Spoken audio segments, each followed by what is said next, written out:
나는 고급 산후조리원, VIP실에서 산후조리를 하고 있었다. 제왕절개 수술 자국은 여전히 욱신거렸다. 몸을 뒤척이거나 조금만 움직일 때마다 지난주 지옥 같았던 출산의 고통이 되살아나는 듯했다. 딸아이, 우리 서한이는 침대 옆 참나무 요람에서 곤히 잠들어 있었다. 아이는 참 순해서 배가 고플 때만 잠에서 깼다. 침대 머리맡에 놓인 휴대폰은 진동 모드로 해뒀지만 이른 아침부터 쉴 새 없이 울려댔다. 화면이 계속 켜졌다 꺼지기를 반복했다. 시어머니 부재중 전화 15통, 남편 친구 최민호 씨 부재중 전화 7통, 시누이 강미연 부재중 전화 4통. 나는 그 알림들을 무덤덤하게 바라보았다. 마음에는 한 점의 파문도 잃지 않았다. 그들이 만들어내는 혼란에는 이미 익숙해져 있었다. 그때 낯선 번호가 화면에 떴다. 모르는 번호였지만 부재중 전화로 넘어가자 표시된 이름에 나는 숨을 멈췄다. 아빠, 나의 친정아버지였다. 아버지가 새어머니와 서둘러 재혼하는 문제로 크게 다툰 이후 지난 10년간 명절에 딱 2번 안부 전화만 하던 사람이었다.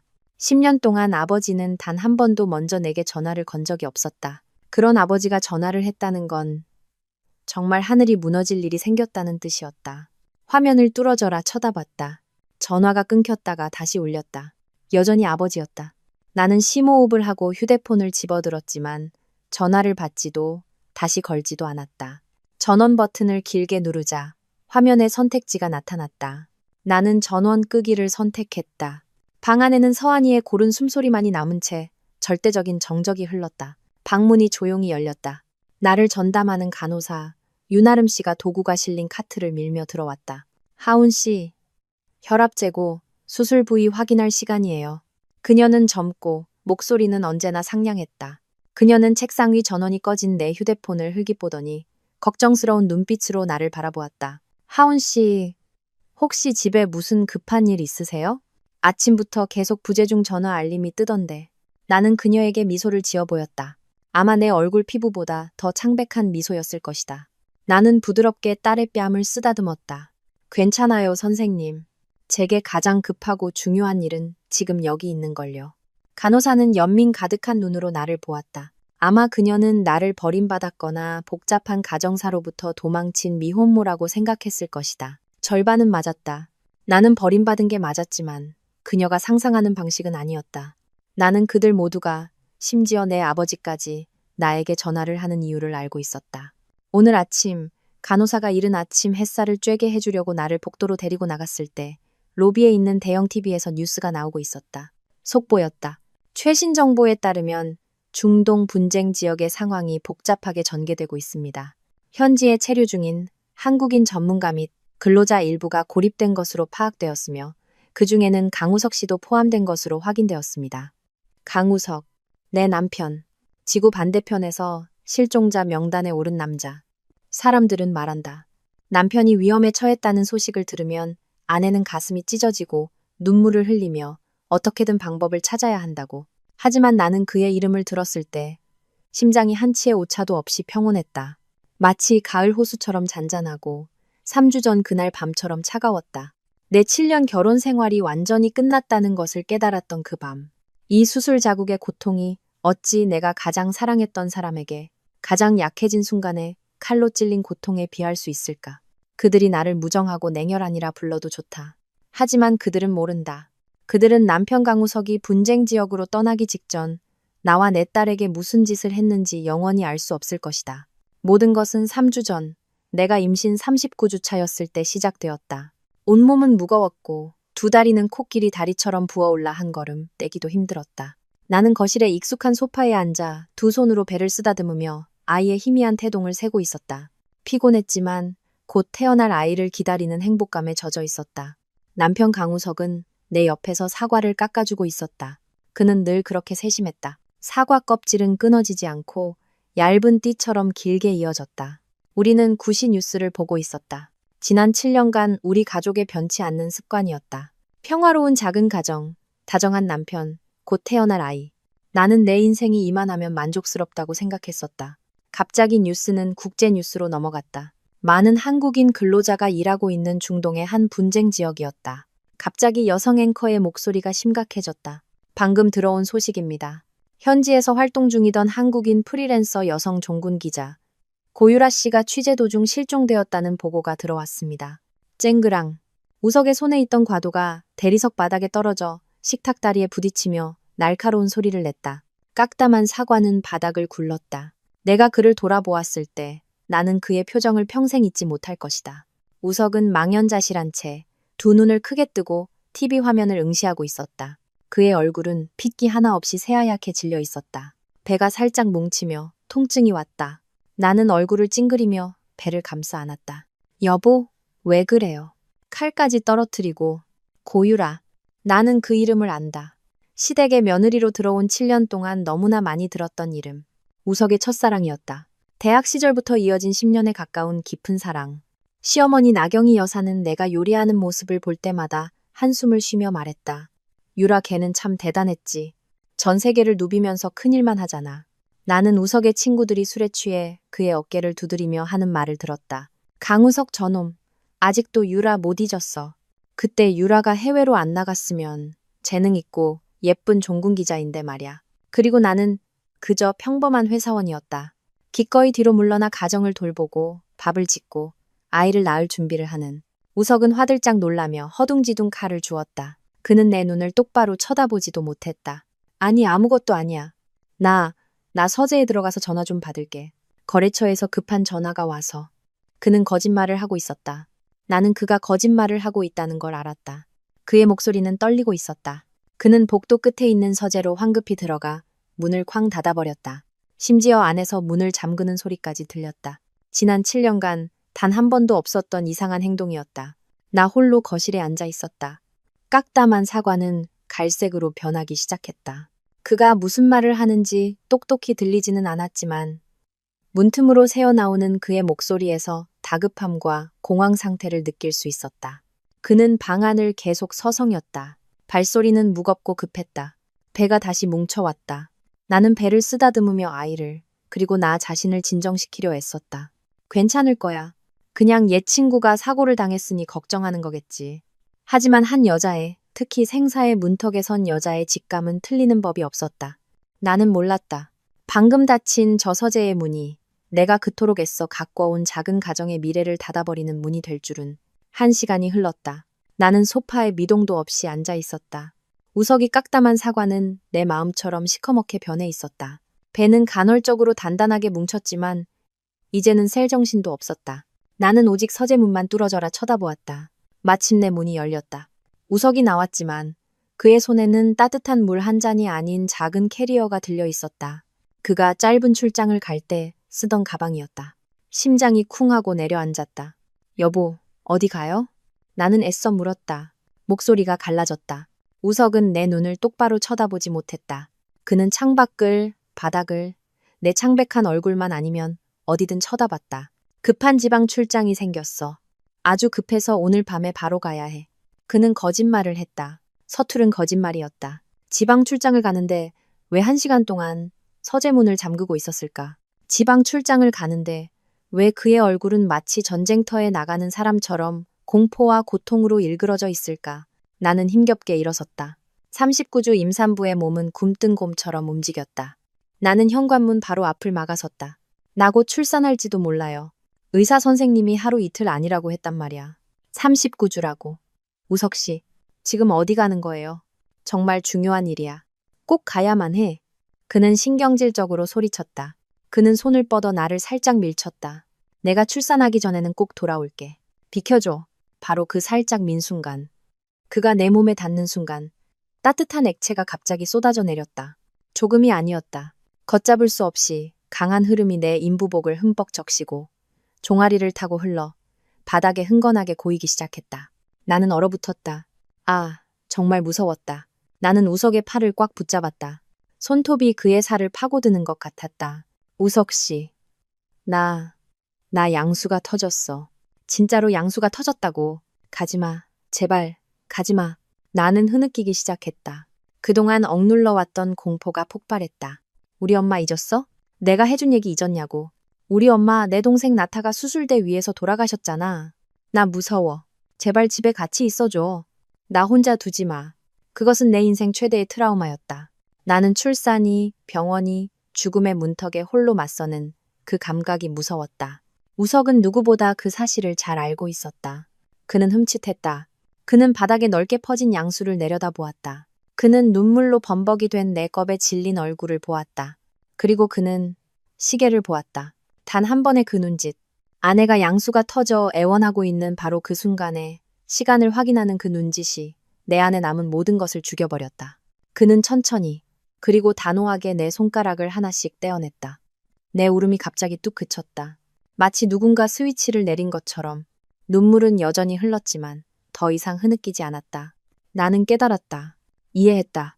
나는 한 걸음 뒤로 물러나 그가 나갈 길을 터주었다. 가요. 내 목소리는 무서울 정도로 평온했다. 나 자신도 놀랄 정도였다. 하지만 똑똑히 기억해요. 오늘 당신이 이 문을 나서는 순간 앞으로의 모든 책임은 당신 혼자 지게 될 거야. 우리 아이도 그리고 당신도. 그는 서둘러 캐리어를 들고 문 밖으로 뛰쳐나갔다. 그는 심지어 여권도 챙기지 않았다. 내가 다급하게 그를 불렀다. 그는 문 앞에서 흠칫 멈춰섰다.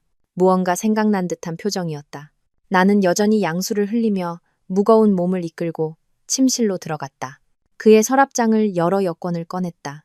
그 옆에는 은행카드 하나가 있었다. 지난 7년간 우석이 내게 준 생활비 전부를 모아둔 카드였다. 나는 회계사였고 내 월급으로 충분히 생활할 수 있었기에 그의 돈에는 거의 손을 대지 않았다. 약사 500만 원. 나중에 아이를 위해 쓸 생각이었다. 나는 여권과 카드를 들고 나갔다. 그에게 건네주지 않았다. 나는 그의 가슴팍에 던져버렸다. 가져가서 당신 사람이나 구해요.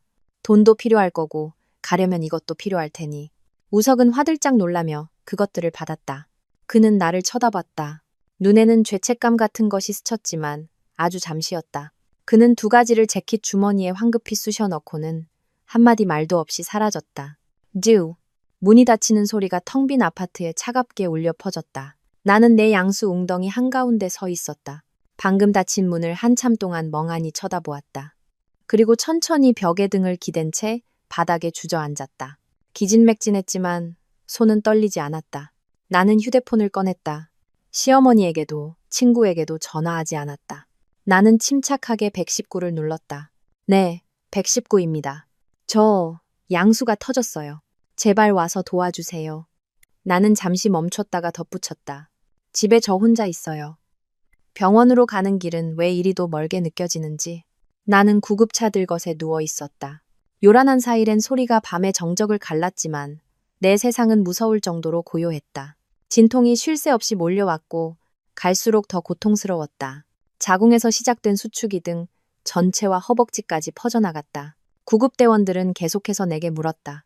산모님, 심호흡하세요. 남편분은 어디 계세요? 보호자분은요? 병원으로 바로 오시라고 연락하세요. 나는 그저 고개를 저었다. 눈물이 다시 솟았다.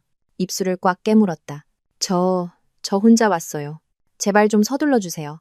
나는 다시 엄마를 생각했다. 나는 엄마를 한 번도 본 적이 없다. 흑백 영정 사진 속 슬픈 눈을 가진 여인으로만 기억할 뿐이다. 아버지는 엄마가 돌아가시던 날, 엄마도 혼자 분만실에서 내 동생을 낳기 위해 기력이 다할 때까지 애썼다고 했다. 그때 아버지는 할아버지, 할머니와 함께 복도에서 아들을 낳게 해달라고 기도하고 있었다. 의사가 나와 엄마가 위독하다고 알렸을 때 할머니, 할아버지는 손주를 안아들기 바빴고 아버지는 아내의 마지막 모습조차 보러 들어가지 않았다고 했다. 남자들, 어쩌면 그들은 다 똑같은지도 모른다. 그들에게는 자신들을 위해 죽음의 문턱을 넘는 여자의 목숨보다 더 중요한 우선순위가 있는 것이다. 병원에 도착하자 모든 것이 빠르게 돌아가는 필름처럼 혼란스럽고 무서웠다. 응급실로 실려 들어갔다. 빨리요. 환자 보호자분 어디 계세요? 아무도 없어요? 양수가 조기 파열됐고 태아 상태가 안 좋습니다. 응급 제왕절개 수술해야 합니다. 젊은 간호사가 내 손에 서류 뭉치와 볼펜을 쥐어주었다. 그녀는 내가 진통으로 몸부림치는 와중에도 아주 빠르게 말했다. 산모님, 여기에 서명하셔야 해요. 응급수술 동의서예요. 서명 안 하시면 수술 못해요. 나는 덜덜 떨었다. 눈물이 앞을 가려 글씨를 읽을 수도 없었다. 나는 나 자신의 생사가 걸린 동의서에 서명하고 있었다. 이런 순간에도 내가 남편이라 부르는 남자는 곁에 없었다. 그는 어디에 있을까? 아마 비행기 아니겠지. 아내와 자식의 목숨보다 더 중요한 여자를 향해 날아가고 있겠지. 수술실은 얼음 동굴처럼 추웠다. 하얀 조명이 눈을 찔렀다. 금속 기구들이 부딪히는 날카로운 소리가 들렸다. 의사들이 수술에 대해 이야기하는 소리가 들렸다. 나는 이를 악물고 비참한 울음소리가 터져나오지 않도록 애썼다. 다른 사람들은 남편이 곁에서 손을 잡아주고 엄마가 밖에서 위로해주는데 나는 이 차가운 수술대 위에서 두 사람의 목숨을 걸고 홀로 싸우고 있었다. 서러움, 고통, 절망이 목구멍까지 차올랐다. 힘내세요, 산모님. 심호흡하시고요. 거의 다 됐습니다. 의사의 목소리가 들렸다. 그리고 응애, 응애, 응애. 수술실의 무서운 침묵을 깨는 우렁찬 울음소리가 터져 나왔다. 맑고 힘찬 소리였다. 딸입니다. 3kg이고 아주 예뻐요, 산모님. 의사가 기쁘게 외쳤다. 그 순간 나는 참았던 울음을 터뜨렸다. 태어나서 처음인 것처럼 서럽게 울었다. 고통 때문이 아니라 안도감 때문이었다. 내 아이, 내 딸. 아이는 무사했다. 그들은 부드러운 속삭이로 아이를 감싸 내 뺨에 대주었다. 아이의 온기, 아이의 향긋한 전내. 나는 고개를 기울여 아이의 이마에 입을 맞췄다. 안녕 아가. 서한아. 나는 속삭였다. 내 이름은 서한이야. 엄마는 너를 서한이라고 부를게. 나는 그 순간 아이의 이름을 지었다. 우석과 내가 함께 골랐던 화려한 이름이 아닌 서한, 슈안. 내가 지금 이 순간, 그리고 앞으로의 인생에서 유일하게 필요한 것이 바로 평안, 빙안이라는 것을 깨달았기 때문이었다. 엄마는 다른 건 필요 없어. 너만 있으면 돼. 나는 조심스럽게 서한이의 마지막 기저귀를 갈아주었다. 아이는 편안한지 길게 하품을 하더니 스르르 잠이 들었다. 수술 부위는 여전히 욱신거렸지만 아이를 보니 모든 고통이 가라앉는 듯했다. 우리 서한이 착하지. 잘 자렴. 엄마가 사랑해. 지우. 내가 머무는 VIP실 문이 거칠게 열렸다. 노크도 예고도 없었다. 문이 벽에 부딪히며 귀를 찢는 소음을 냈다. 나는 깜짝 놀라 이불을 끌어당겨 아이를 덮었다. 곤히 잠들었던 서한이가 큰 소리에 놀라 경기를 일으키더니 이내 울음을 터뜨렸다. 시어머니 나경이 여사가 방으로 뛰어들어왔다. 머리는 헝클어져 있었고 비싼 실크 블라우스는 구겨져 있었다. 얼굴은 분노와 급하게 달려온 탓에 붉게 상기되어 있었다. 평소에 우아하고 침착한 사모님의 모습은 온데간데 없었다. 하지만 내 심장을 차갑게 얼어붙게 한 것은 그녀가 방에 들어오면서도 요람 쪽은 쳐다보지도 않았다는 사실이었다. 방금 태어난 손주가 아들인지 딸인지, 울고 있는지 자고 있는지 관심조차 없었다. 그녀는 내가 앉아있는 침대로 곧장 돌진해 손가락으로 내 얼굴을 거의 찌르듯이 가리켰다. 김하운, 너 사람 맞니? 그녀의 목소리는 서한이의 울음소리를 삼킬 듯 날카롭게 울렸다. 나는 망연자실했다. 나는 황급히 아이를 안아올려 가슴에 품고 떨고 있는 작은 등을 토닥였다. 어머니, 어떻게 들어오셨어요? 애가 놀랐잖아요. 나 여사는 손주의 울음소리도 내 말도 들리지 않는 듯했다. 그녀의 두 눈은 핏발이 서 있었다. 마치 내가 부모의 원수라도 되는 것처럼. 그녀는 소리쳤다. 내 새끼는 소중하고 내 새끼 놀라는 건 아냐? 그럼 내 아들은? 내 남편은 어쩌고? 내 아들. 걔가 지금 분쟁 지역에 갇혀 있다고. 죽을지도 모른단 말이야. 알아? 그녀는 바닥을 쿵쿵 굴렀다. 그런데 넌 여기 편안하게 앉아 있어? 휴대폰은 꺼놓고 우리 집 식구들 연락은 다 무시하고? 너 아직 이 집 며느리 맞아? 나는 내 앞에서 이성을 잃은 여인을 바라보았다. 그녀의 아들이 죽을지도 모른다고? 그럼 내 딸은? 태어나자마자 아빠 얼굴도 못 본 내 딸은 어쩌고? 이 모든 일을 누가 초래했는가? 나는 애써 평정을 유지하며 한 손으로는 아이를 안고 다른 손으로는 그녀에게 조용히 하라는 신호를 보냈다. 어머니 목소리 좀 낮춰주세요. 애가 막 잠들었어요. 하실 말씀 있으시면 거실로 나가서 하시죠. 여긴 병원이에요. 병원? 그녀는 비웃었다. 일그러진 비웃음이었다. 여기가 병원인 건 아나 보지? 겁도 나고? 내가 똑똑히 말해주지. 순진한 척하지 마. 나를 쫓아내려는 거야? 나 오늘 아무 데도 안 가. 네가 똑바로 말해야겠어. 안 나가. 나 여사는 서한이의 울음소리가 점점 커지는데도 아랑곳하지 않고 소리쳤다. 그녀는 분노로 온몸을 떨었다. 그녀는 나가지 않고 한 걸음 더 다가와 자신의 휴대폰을 꺼내들었다. 그녀는 내 얼굴에 거의 휴대폰을 처박을 듯이 들이밀었다. 화면이 환하게 빛났다. 이것 봐. 눈 똑바로 뜨고 네 남편이 뭐라고 보냈는지 똑똑히 보라고. 나는 눈을 가늘게 떴다. 서한이는 여전히 내 품에서 울고 있었지만 나는 어쩔 수 없이 그녀의 휴대폰 화면을 봐야 했다. 우석이 방금 가족단체 카톡방에 보낸 메시지였다. 내가 시어머니와 임신 3개월부터 일을 그만두라는 문제로 다툰 직후 그녀가 나를 강제로 내보냈던 바로 그 카톡방이었다. 나 여사의 손에 들린 휴대폰 화면이 떨렸다. 그녀가 꽉 잡지 못해서가 아니라 분노 때문이었다. 메시지는 급하게 쓰여 띄어쓰기도 맞춤법도 엉망이었지만 나는 읽을 수 있었다. 엄마, 아빠, 저 좀 살려주세요. 저 다리에 총 맞았어요. 뼈에 밝혔어요. 지금 지하실에 숨어 있는데 약도 없고 피가 너무 많이 나요. 살려주세요. 메시지를 다 읽자 나 여사는 더 이상 참지 못하고 오열했다. 그녀의 비통한 울음소리가 조용한 병실에 울려 퍼졌다. 총에 맞았대. 봤니?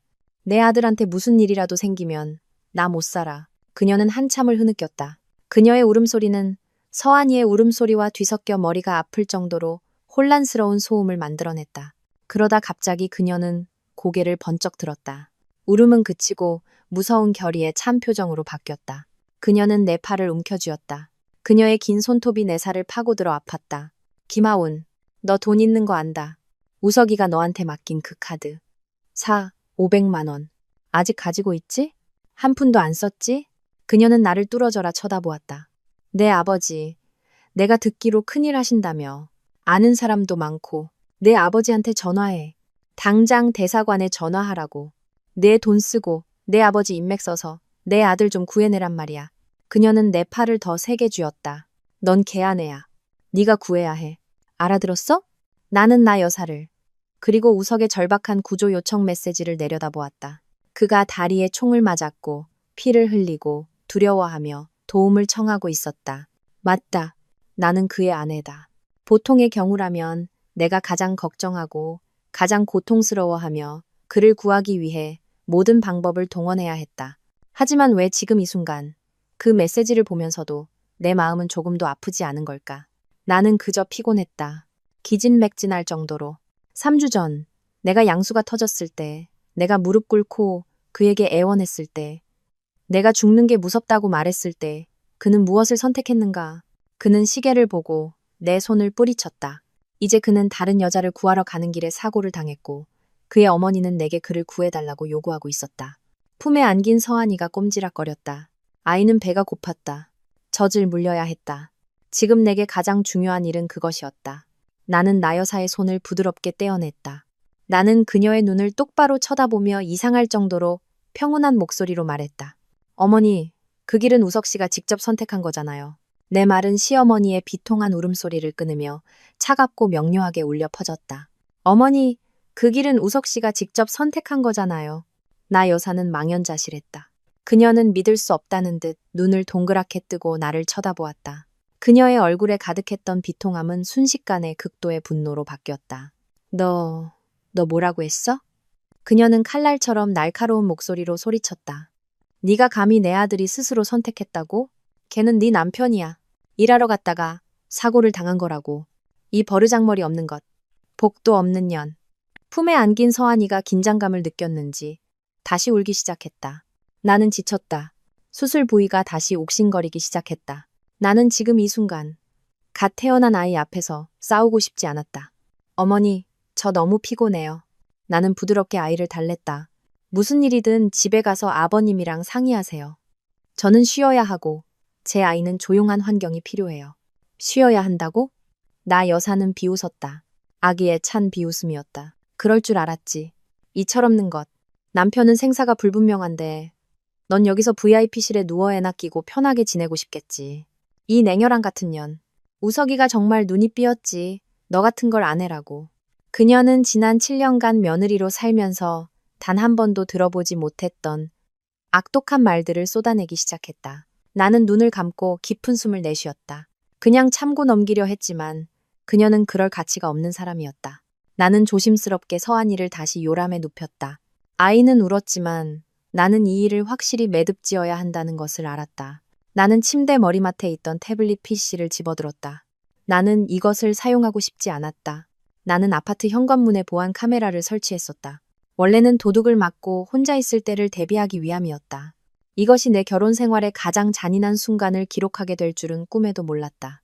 나는 클라우드 저장 앱을 열었다. 오래 찾을 필요도 없었다. 3주 전, 운명의 그 밤에 기록된 마지막 영상이었다. 나는 이동식 테이블 위에 태블릿을 올려놓고 화면을 나 여사 쪽으로 돌렸다. 어머니 보세요. 내 목소리는 평온했다. 어머니의 귀한 아드님이 저를 냉혈한이라고 욕하기 전에 스스로 어떤 선택을 했는지 직접 보세요. 나 여사는 눈을 가늘게 뜨고 영상을 쳐다보았다. 거실 풍경이 보이고 진통으로 얼굴을 찡그린 내가 나타났다. 그리고 캐리어를 든 우석이 나왔다. 이어서 소리가 들렸다. 영상 속 내 목소리가 절박하게 울렸다. 나 곧 출산할지도 몰라요. 지금 어디 가는 거예요? 그리고 그 순간 화면에는 내가 갑자기 멈춰서고 다리에서 엄청난 양의 물이 쏟아지는 장면이 선명하게 기록되어 있었다. 양수가 바닥에 흥건했다. 이어서 내 비참한 애원 소리가 들렸다. 양수가 터졌어, 우석 씨. 제발 가지 마. 나 무서워. 우리 엄마처럼. 나 죽는 거 무서워. 시어머니는 숨을 멈췄다. 그녀는 손으로 입을 막았지만 영상은 계속되었다. 우석이 양수 웅덩이를 그리고 시계를 보는 장면. 그가 내 손가락을 단호하게 떼어내는 장면. 내가 바닥에 주저앉아 그의 다리를 붙잡는 장면. 그리고 그가 나를 뿌리치고 캐리어를 끌고 문을 쾅 닫고 나가는 장면까지 모두 기록되어 있었다. 영상은 내가 벽에 기댄 채 양수와 피가 섞인 웅덩이 한가운데 주저앉아 닫힌 문을 멍하니 바라보는 모습으로 끝났다. 방은 쥐 죽은 듯 조용했다. 서한이의 울음소리도 잦아들어 훌쩍이는 소리만 남았다. 시어머니는 그 자리에 얼어붙어 있었다. 분노로 붉게 달아올랐던 그녀의 얼굴은 이제 새하얗게 그리고 파랗게 질려 있었다. 그녀는 떨고 있었다. 마치 귀신이라도 본 것처럼 한 걸음, 또 한 걸음 뒤로 물러섰다. 그녀는 자신의 금쪽 같고 효심지극한 아들이 그런 짓을 저질렀다는 것을 믿을 수 없는 듯했다. 나는 그녀의 눈을 똑바로 쳐다보며 얼음장처럼 차가운 목소리로 말했다. 보셨어요? 제가 수술대 위에서 죽어가고 있을 때 그는 떠나는 걸 선택했어요. 첫사랑을 구하러 가는 걸 선택했죠. 아직 태어나지도 않은 자기 딸을 버렸고요. 이제 말씀해보세요, 어머니. 누가 진짜 냉혈한이죠? 나는 잠시 멈췄다가 마지막 비수처럼 말을 이었다. 아, 그리고 어머니가 아까 물어보셨던 그 500만 원짜리 카드요. 그가 떠날 때 제가 줬어요. 그 돈 들고 가서 고유라 씨 구하는데 보탰으라고요. 어때요? 어머니 아들. 정말 멋지지 않나요? 나 여사는 입을 벌렸지만 아무 소리도 내지 못했다. 그녀는 획 돌아서서 비틀거리며 방을 뛰쳐나갔다. 의료카트에 부딪히기까지 하며 마치 도망치듯 달려나갔다. 나 여사는 의자에 놓인 비싼 핸드백도 잊은 채 허둥지둥 병실을 빠져나갔다. 방은 다시 원래의 고요함을 되찾았고 서한이의 훌쩍이는 소리만 남았다. 나는 아이를 안아올려 부드럽게 달랬다. 아이의 온기가 전해졌지만 내 마음은 여전히 차가웠다. 시어머니가 겁에 질려 도망치는 모습을 보면 통쾌해야 마땅한데 나는 그러지 않았다. 그저 끝없는 슬픔만이 밀려왔다. 왜 우석은 그렇게 잔인했을까? 그는 나를 배신했을 뿐만 아니라 그를 유일한 자랑으로 여기던 어머니 앞에서 자신의 완벽한 이미지를 산산조각 냈다. 그는 아내와 어머니, 두 여자를 서로 맞서게 만들었다. 하지만 나는 더 이상 약해지지 않기로 했다. 여기 앉아 고통을 곱씹고 있을 수만은 없었다. 우석은 자신의 길을 선택했다. 나 여사도 자신의 태도를 보여주었다. 이제는 내가 선택할 차례였다. 나는 내 딸을 지켜야 했고 내 재산을 지켜야 했다. 나는 서한이를 다시 요람에 눕혔다. 아이는 스르르 잠이 들기 시작했다. 나는 휴대폰을 들고 시아버지 박재홍 회장님의 번호를 찾았다. 며느리로 산 7년 동안 집안의 모든 일은 나 여사가 결정했기에 그와는 거의 대화할 일이 없었다. 나는 전화를 걸었다. 신호가 한참 가다가 연결되었다. 여보세요. 박 회장님의 목소리가 들렸다. 짜증스럽고 피곤한 기색이 역력했다. 그 역시 우석 때문에 애태우고 있을 것이다. 아버님 저 하운이에요. 하운이냐? 박 회장님은 놀란 듯했다. 네 어미가 전화했는데 왜 안 받느냐? 우석이는 어떻게 됐어? 어떻게든 구해낼 방법은 찾았고 나는 그의 말을 끊었다. 더 이상 그런 말을 들을 인내심이 없었다. 아버님, 드릴 말씀이 2가지 있어서 전화드렸습니다. 수화기 넘어가 조용해졌다. 아마 내 태도에 놀란 모양이었다. 나는 차분한 목소리로 말을 이었다. 첫째, 저와 우석 씨의 아이가 태어났습니다. 딸이고 산모와 아이 모두 건강합니다. 지금은 산후조리원에 있습니다. 그러냐. 그는 건조하게 대답했다. 손주 이름이 뭔지, 내가 자연분만을 했는지, 제왕절개를 했는지, 아프지는 않은지 한마디도 묻지 않았다. 그 무관심에 마음이 돌처럼 차가워졌다. 그럼 두 번째는? 대사관에 전화는 해봤느냐? 아니면 아버지가. 두 번째는요. 나는 다시 그의 말을 끊었다. 지금 아버님과 어머님이 살고 계신 잠실의 그 고급 아파트. 그 아파트는 제가 우석 씨와 결혼하기 전에 저희 부모님이 주신 돈으로 산 제 명의의 재산입니다. 수화기 너머에서 박 회장님의 거친 숨소리가 들렸다. 저는 그 집을 팔기로 결정했습니다. 나는 또렷하게 말했다. 이번 주 안으로 짐 정리하시고 나가주세요. 저 돈이 필요해서요. 뭐라고? 그는 소리쳤다. 네가 감히. 미쳤구나, 김아운. 내 남편이 저기서 죽어가는 판에 집을 팔고 시부모를 길거리로 내쫓아? 너 대체 뭐 하는 년이야? 그의 욕설이 전화기 너머로 울렸지만 나는 더 이상 두렵지 않았다. 아버님, 나는 차분하게 대답했다. 그 집은 제 겁니다.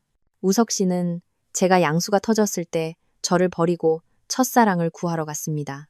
아버님, 어머님부터 우석 씨까지 이 집안 누구도 저와 제 딸을 사람 취급하지 않았습니다. 어머님은 여기에 쳐들어와서 저를 욕하기만 했지. 손주 얼굴 한번 보지 않으셨고요. 그런데 제가 왜 제 집에 아버님, 어머님을 모시고 살아야 하죠? 저는 제 딸을 키울 돈이 필요합니다. 우석 씨는 떠났으니 제가 알아서 해야죠. 두 분은 고향으로 내려가시든가 아니면 고유라 씨 댁에 한번 가보세요. 혹시 모르죠. 그녀가 우석 씨를 구해오면 온 가족이 다시 모여 살 수 있을지. 나는 그의 대답을 기다리지 않고 전화를 끊었다. 손이 떨렸다. 태어나서 처음으로 이렇게 잔인하고 불효막심한 짓을 저질렀다. 하지만 곤히 잠든 딸을 돌아보자 후회는 없었다. 내가 우리 모녀를 지키지 않으면 이 세상 누구도 우리를 지켜주지 않을 것이다. 이 일은 분명 친정아버지 귀에도 들어갈 것이다. 나 여사와 박 회장님은 이 충격적인 소식을 듣고 분명 아버지에게 전화해서 하소연할 것이다. 그리고 나는 내 아버지를 안다. 그는 절대 내 편을 들지 않을 것이다. 그 역시 그들과 같았다. 평생 단 한 가지, 체면만을 중요하게 여겼으니까 내 예측은 틀리지 않았다. 시아버지에게 전화를 끊은 지 1시간쯤 지났을까. 방금 다시 켠 휴대폰이 또 울렸다. 아버지의 번호였다. 이번에는 피하지 않았다. 나는 심호흡을 하고 마음의 준비를 한 뒤 전화를 받았다. 여보세요, 저예요. 김아운. 당장 집으로 와. 안부 인사도 여보세요라는 말도 없었다. 일주일 만에 제왕절개 수술을 한 딸에게 친아버지가 한 첫마디는 명령이었다. 그의 목소리는 마치 내가 죄인이라도 되는 듯 전화기 너머에서 으르렁거렸다. 나는 눈을 감고 목소리가 떨리지 않도록 애썼다. 아빠, 저 지금 산후조리원이에요. 지난주에 수술한 거 잊으셨어요? 핑계대지 마. 아버지는 소리쳤다. 그의 목소리는 언제나 그렇게 권위적이었다. 대체 무슨 짓을 하고 다니는 거야? 시부모를 집에서 내쫓고 남편이 실종된 판에 이혼을 하겠다고? 너 사람 맞니? 나를 네 아버지로 생각하긴 하는 거야? 나는 침묵했다. 수술 부위가 다시 옥신거렸다. 네가 내 얼굴에 똥칠을 했어. 내 시댁 식구들 앞에서 내 체면을 다 깎아내렸다고. 그는 거의 고함을 질렀다. 방금 네 시부모님한테 전화 왔어. 울고불고 난리도 아니더구나. 자식 교육 잘못 시켰다고 나를 욕하더라. 네가 은혜도 모르는 배은망덕한 년이고 피도 눈물도 없는 냉혈한이라고 하더군. 내가 이 늙은 얼굴을 들고 어디를 다니란 말이냐. 이 집안은 정말 팔자가 사나워서 너 같은 딸을 낳았지. 체면. 나는 그 두 글자를 속삭였다. 또 체면이었다. 아버지의 평생은 오직 그 두 글자를 위해 존재했다. 그는 딸이 무슨 일을 겪었는지, 외손녀가 막 태어났는지 관심 없었다. 오직 남들이 자신을 어떻게 생각하는지에만 관심이 있었다. 아빠. 내 목소리는 기진맥진했다. 아빠 체면이 깎여서 저한테 전화해서 화내시는 거예요? 외손녀는 잘 있는지, 제왕절개하고 혼자 수술실에 누워있던 딸은 아프지 않았는지 물어보시지는 않고요? 나는 희망을 가졌다. 아주 작은 희망이었지만 수십 년이 지난 지금 그가 조금은 변했을지도 모른다는 희망. 하지만 그의 대답은 모든 것을 짓밟았다. 아프긴 뭐가 아파? 그는 소리쳤다. 여자라면 누구나 애 낳는 거야. 애 하나 낳은 걸로 유세 떨지 마라. 옛날 내 엄마처럼 약해 빠지게 굴지 마. 걔가 좀 더 독했으면 죽지도 않았어. 단 한마디. 내 엄마처럼 약해 빠지게. 그 한마디가 내 마음속 가장 깊고 가장 아프고 가장 원통한 상처를 건드렸다. 지난 20년간 애써 묻어두었던 상처를. 나는 웃었다. 조용한 병실에 건조하고 차가운 웃음소리가 울려 퍼졌다. 나는 내 어리석음을 비웃었다.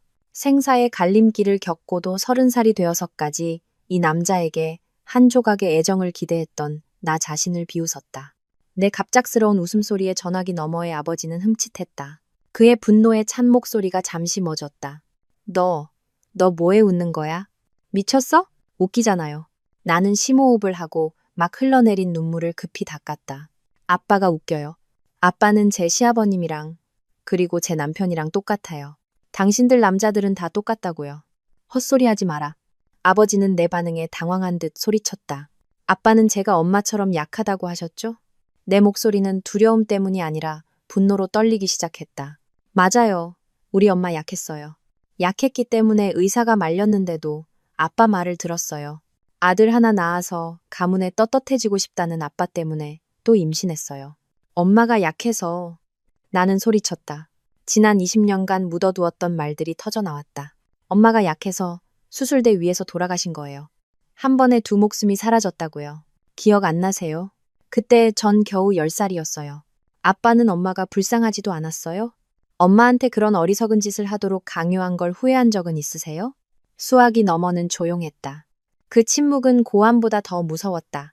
그것은 인정이었다. 아니, 나는 스스로 대답했다. 아빠는 후회 안 했죠. 아들을 못 낳고 아내가 죽어서 체면이 깎였을 뿐. 남들이 수군거릴까봐 걱정돼서 엄마 일주기도 되기 전에 새 장가를 갔고 바로 아들을 낳았죠. 이제 체면도 세우고 만족스러우시겠네요. 딸 자식은 자기 집에서 그림자처럼 살든 말든 내버려 두고요. 눈물이 쉴 새 없이 흘러 서한이를 감싼 속삭이를 적셨다.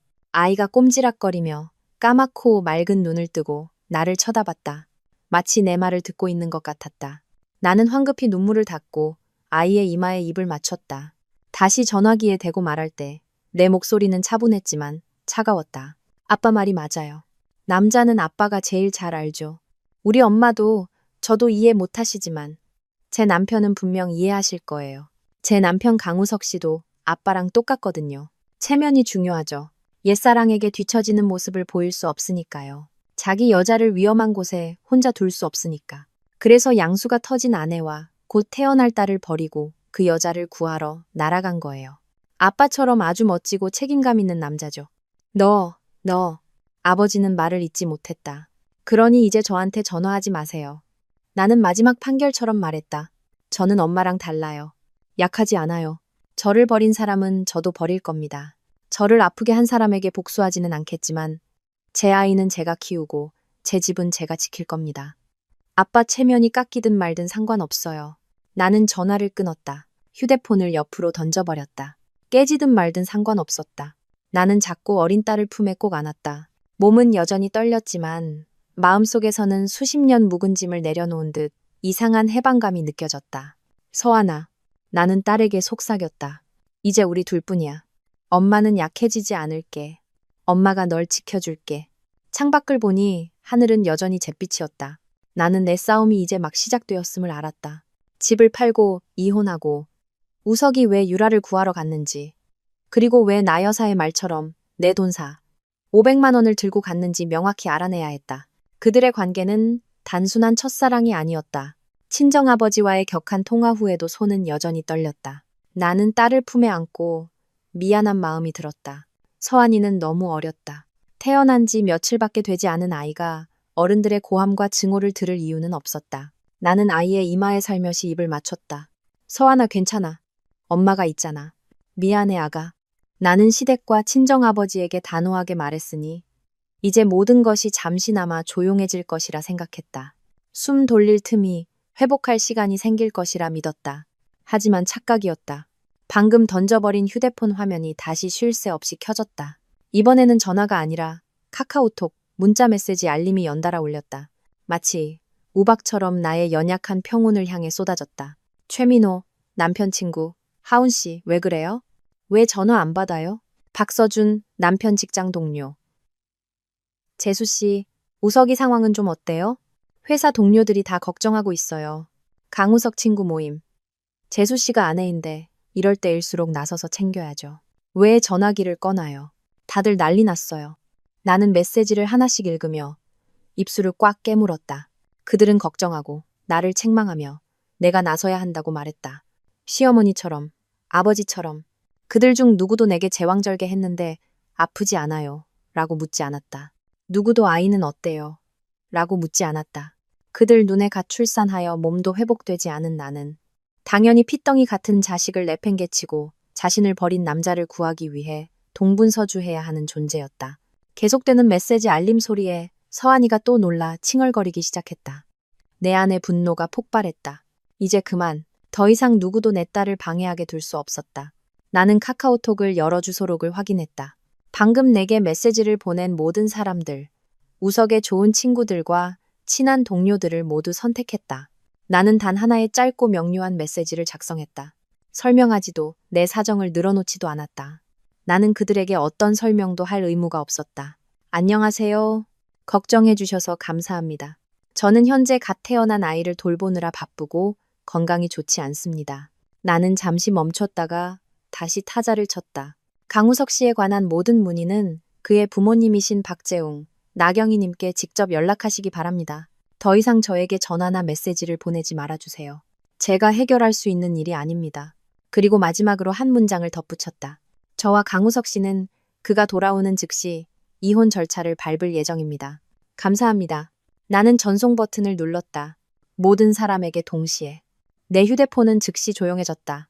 메시지 폭풍이 지나간 뒤 찾아온 갑작스러운 침묵은 무겁게 느껴졌다. 이 메시지가 우석의 친구들 사이에서 큰 파장을 일으킬 것이라는 걸 알았다. 그들은 나를 뭐라고 부를까? 은혜를 원수로 갚는 여자, 독사 같은 여자, 아니면 정없는 아내라고 할까? 상관없었다. 내게 유일하게 중요한 것은 내 딸의 고른 숨소리뿐이었다.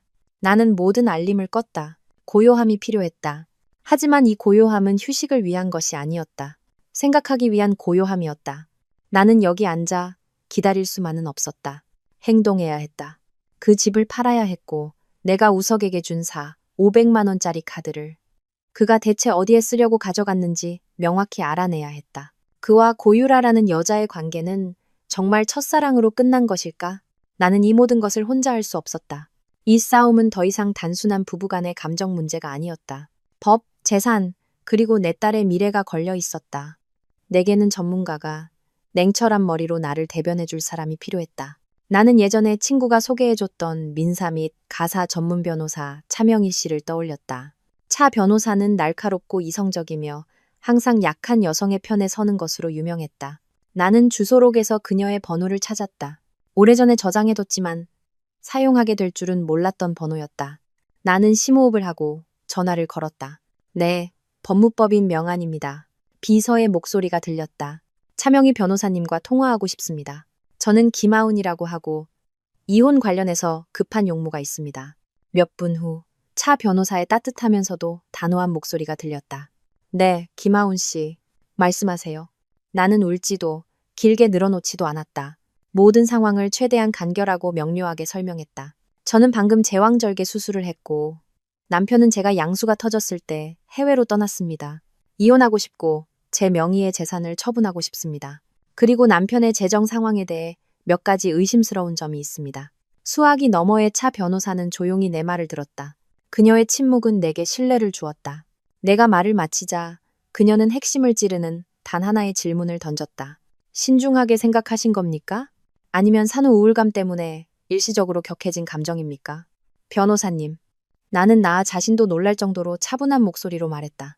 가장 신중하게 생각했던 순간은 제가 차가운 수술대 위에 홀로 누워 제 생사가 걸린 수술 동의서에 서명하던 그 밤이었습니다. 저는 화난 게 아닙니다. 제 딸을 위해 가장 올바른 일을 하고 있을 뿐입니다. 알겠습니다. 차 변호사의 목소리에는 망설임이 없었다. 이해했습니다. 구체적으로 제가 무엇을 도와드리면 될까요?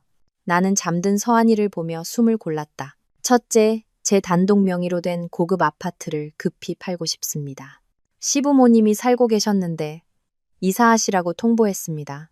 매각 절차와 법률적인 부분을 최대한 빨리 처리해 주세요. 둘째, 일방적인 이혼 소송 서류를 준비해 주세요. 사유는 출산 중인 아내를 유기하여 정신적, 신체적으로 심각한 피해를 입혔다는 것입니다. 양육권은 제가 갖고 양육비는 필요 없습니다. 그리고 셋째, 나는 잠시 망설였다. 이것이 내 마음속 가장 큰 의혹이었다. 남편의 재정 상태를 조사해 주셨으면 합니다. 좀 더 구체적으로 말씀해 주시겠어요? 그가 떠나기 전에 제가 그에게 은행 카드 하나를 줬습니다. 그가 제게 준 월급을 모아둔 카드인데 약사 500만 원이 들어 있었습니다. 그 돈을 어디에 쓰려고 가져갔는지, 정말 고유라 씨를 구하기 위한 것인지 알고 싶습니다. 그리고 나는 생각을 정리했다.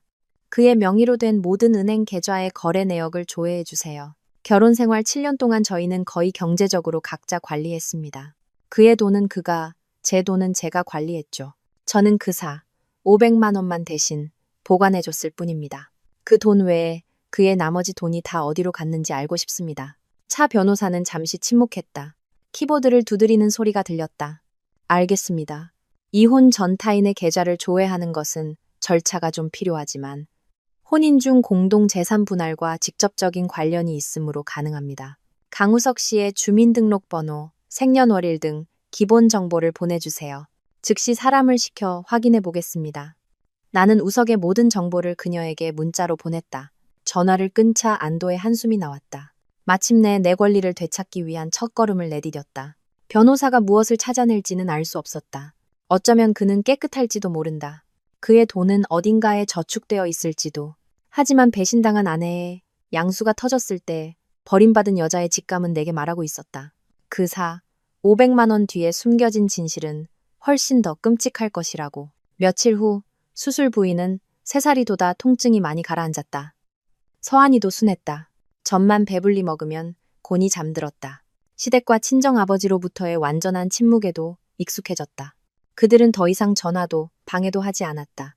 아마 내가 던진 여론의 폭풍에 대처하느라 바쁘거나 그들의 귀한 아들을 구할 다른 방법을 찾고 있을 것이다. 그날 아침 내가 서한이에게 창가에서 햇볕을 쬐어주고 있을 때 휴대폰이 울렸다. 차 변호사였다. 하운 씨, 거래 내역 결과가 나왔어요. 그녀의 목소리는 평소와 달리 매우 심각했다. 직접 만나서 얘기하는 게 좋을 것 같아요. 지금 하운 씨 계신 곳 1층 카페에 있는데 내려오실 수 있겠어요? 심장이 쿵 내려앉았다. 직접 만나서. 나는 그녀의 의도를 알았다. 평범한 거래 내역이었다면 카톡이나 이메일로 보냈을 것이다. 직접 만나자고 하는 것은 문제가 결코 간단하지 않다는 뜻이었다. 네, 바로 내려갈게요. 나는 당직 간호사에게 15분만 서한이를 봐달라고 부탁했다. 얇은 가운을 걸치고 엘리베이터를 타고 로비로 내려갔다. 카페는 한산했다. 차 변호사는 구석진 자리에 앉아 있었고 앞에는 두툼한 서류철이 놓여 있었다. 그녀의 표정은 굳어 있었다. 나는 의자를 끌어당겨 앉았다. 무슨 일이에요, 변호사님? 차 변호사는 말없이 서류철을 내 쪽으로 밀었다. 이것부터 보세요. 하운 씨가 남편에게 줬다는 그사 500만 원 카드 거래 내역이에요. 나는 떨리는 손으로 서류를 펼쳤다. 돈의 흐름은 명확했다.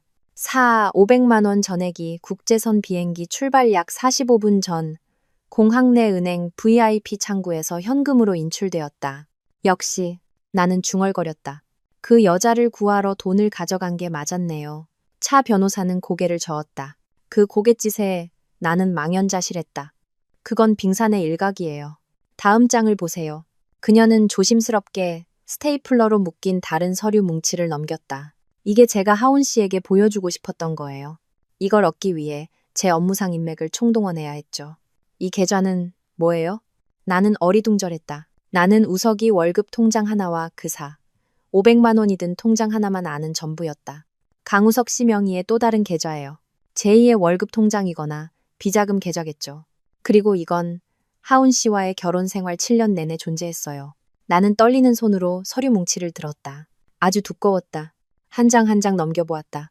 눈앞이 아찔했다. 매달 거의 월급날과 같은 날에 많게는 0만 원에서 0만 원에 이르는 큰돈이 이 비밀 계좌로 이체되었다. 그리고 거의 즉시 이 비밀 계좌에서 돈은 다른 곳으로 송금되었다. 지난 7년간의 모든 거래는 단 한 곳으로 향했다. 소외아동지원 자선재단. 나는 수취인 이름을 소리내어 읽었다. 나는 차 변호사를 돌아보았다. 얼굴에 핏기가 하나도 없었다. 이게 뭐예요? 그 사람이 몰래 기부를 하고 있었던 거예요? 나는 믿을 수 없었다. 아내와 밥 한 끼까지 더치페이 하던 남자가 이렇게 큰 돈을 기부하고 있었다니? 마지막 장의 총액을 보세요. 차 변호사는 작지만 망치처럼 무거운 목소리로 말했다. 나는 마지막 장을 넘겼다. 아래쪽에 있는 총합계를 보았다. 눈이 흐릿해졌다. 나는 몇 번이나 눈을 비비고서야 제대로 읽을 수 있었다. 1억 8천만 원. 7년 동안 그가 나와 식사 한 끼까지 철저하게 나누어 내는 동안, 그가 아내가 임신 검사비와 기저귀 값을 혼자 부담하게 내버려 두는 동안 그는 몰래 거의 2억 원에 가까운 돈을 빼돌려 기부를 하고 있었다. 단순한 기부라고 생각하지 않아요. 차 변호사의 목소리가 나를 현실로 돌려놓았다. 이 재단 이름 익숙하지 않으세요? 나는 고개를 저었다. 처음 들어봐요. 그럼 지금이라도 알아보는 게 좋겠네요. 차 변호사는 한숨을 쉬었다. 제가 이미 찾아봤어요. 이것 보세요. 그녀는 자신의 태블릿 PC를 내게 건넸다. 나는 차 변호사에게서 태블릿 PC를 건네받았다. 손이 차갑게 식고 땀이 맺혔다. 아주 나쁜 예감이 들었다. 내가 곧 보게 될 것이 우석에 대한 나의 마지막 희망마저 완전히 찢어버릴 것이라는 예감. 태블릿 화면에는 한 웹사이트가 떠 있었다. 디자인은 단순했지만 사진들은 매우 전문적으로 보였다. 홈페이지 메인에는 산골 아이들이 환하게 웃고 있는 사진이 걸려 있었고 그 옆에는 소외 아동 지원 자선재단이라는 큰 글씨가 밝혀 있었다. 나는 떨리는 손가락으로 화면을 넘겼다. 재단 소개, 사명. 그리고 나는 운영진 소개 항목에서 멈췄다. 심장이 멎는 듯했다. 나는 숨을 참았다. 가장 첫 번째, 가장 중요한 자리에 한 여성의 증명사진이 있었다. 짧은 단발머리에 건강하게 그을린 피부, 자신감 넘치는 환한 미소를 띤 여성이었다. 그녀는 바람 부는 초원 한가운데에 서 있었고 주위에는 산골 아이들이 있었다. 사진 아래에는 설립자 및 대표이사 고유라라는 글씨가 적혀 있었다. 고유라, 그녀였다. 내 남편의 첫사랑. 그가 아내와 자식을 양수가 터진 날을 한밤중에 버려두고 구하러 간 종군 기자. 변호사님. 나는 말을 잇지 못했다. 목이 메어 마치 누군가 목을 조르는 듯했다. 맞아요. 차 변호사는 고개를 끄덕였다. 그녀의 눈에는 연민이 가득했다. 하운 씨 남편은 결혼 생활 7년 동안 첫사랑의 자선재단에 몰래 1억 8천만 원을 후원해 온 겁니다. 이건 그가 하운 씨에게 맡겼던 500만 원의 거의 4배에 달하는 금액이죠. 나는 그 자리에 얼어붙었다. 흩어져 있던 퍼즐 조각들이 갑자기 완벽하게 맞춰졌지만 그것은 견딜 수 없을 만큼 잔인한 그림을 만들어냈다. 그랬구나. 내가 그토록 자랑스러워했던 각자의 재정을 존중하는 현대적인 결혼 생활이라는 것이 사실은 정교한 사기극이었다는 것을. 그는 아내와는 철저히 계산적으로 살면서 첫사랑에게 돈을 퍼주고 있었다. 그랬구나. 그날 뉴스 속보를 보며 고통스러워하던 그의 표정은 단순히 친구를 걱정해서가 아니었다. 그것은 자신이 공들여온 프로젝트, 자신이 사랑하는 여자의 사업이 위기에 처했기 때문이었다. 그랬구나. 내가 건넨 500만 원은 그가 그녀를 구하러 가는데 드는 추가 경비에 불과했고 진짜 투자는 7년 동안 꾸준히 그리고 은밀하게 이체된 1억 8천만 원이었다는 것을. 내가 아내로 살아온 7년. 이 가정을 위해 헌신해온 7년. 나는 바보 같았다. 7년 내내 속고 살았던 바보였다. 나는 아직도 여기서 수술 자국의 고통과 싸우고 전몸살로 고생하며 우리 모녀의 미래를 걱정하고 있는데 내 남편은 가족의 돈, 내 딸에게 돌아갔어야 할 돈으로 다른 여자의 사업과 명성, 그리고 화려한 미래를 만들어주고 있었다. 자선? 나는 웃었다. 내 웃음소리는 너무나 쓰라렸다. 나 자신이 듣기에도 끔찍했다. 그 1억 8천만 원 중에 얼마가 아이들에게 갔고 얼마가 다른 데 쓰였는지 누가 알겠어요? 그게 바로 제가 의심하는 부분입니다. 차 변호사는 진지한 목소리로 말했다.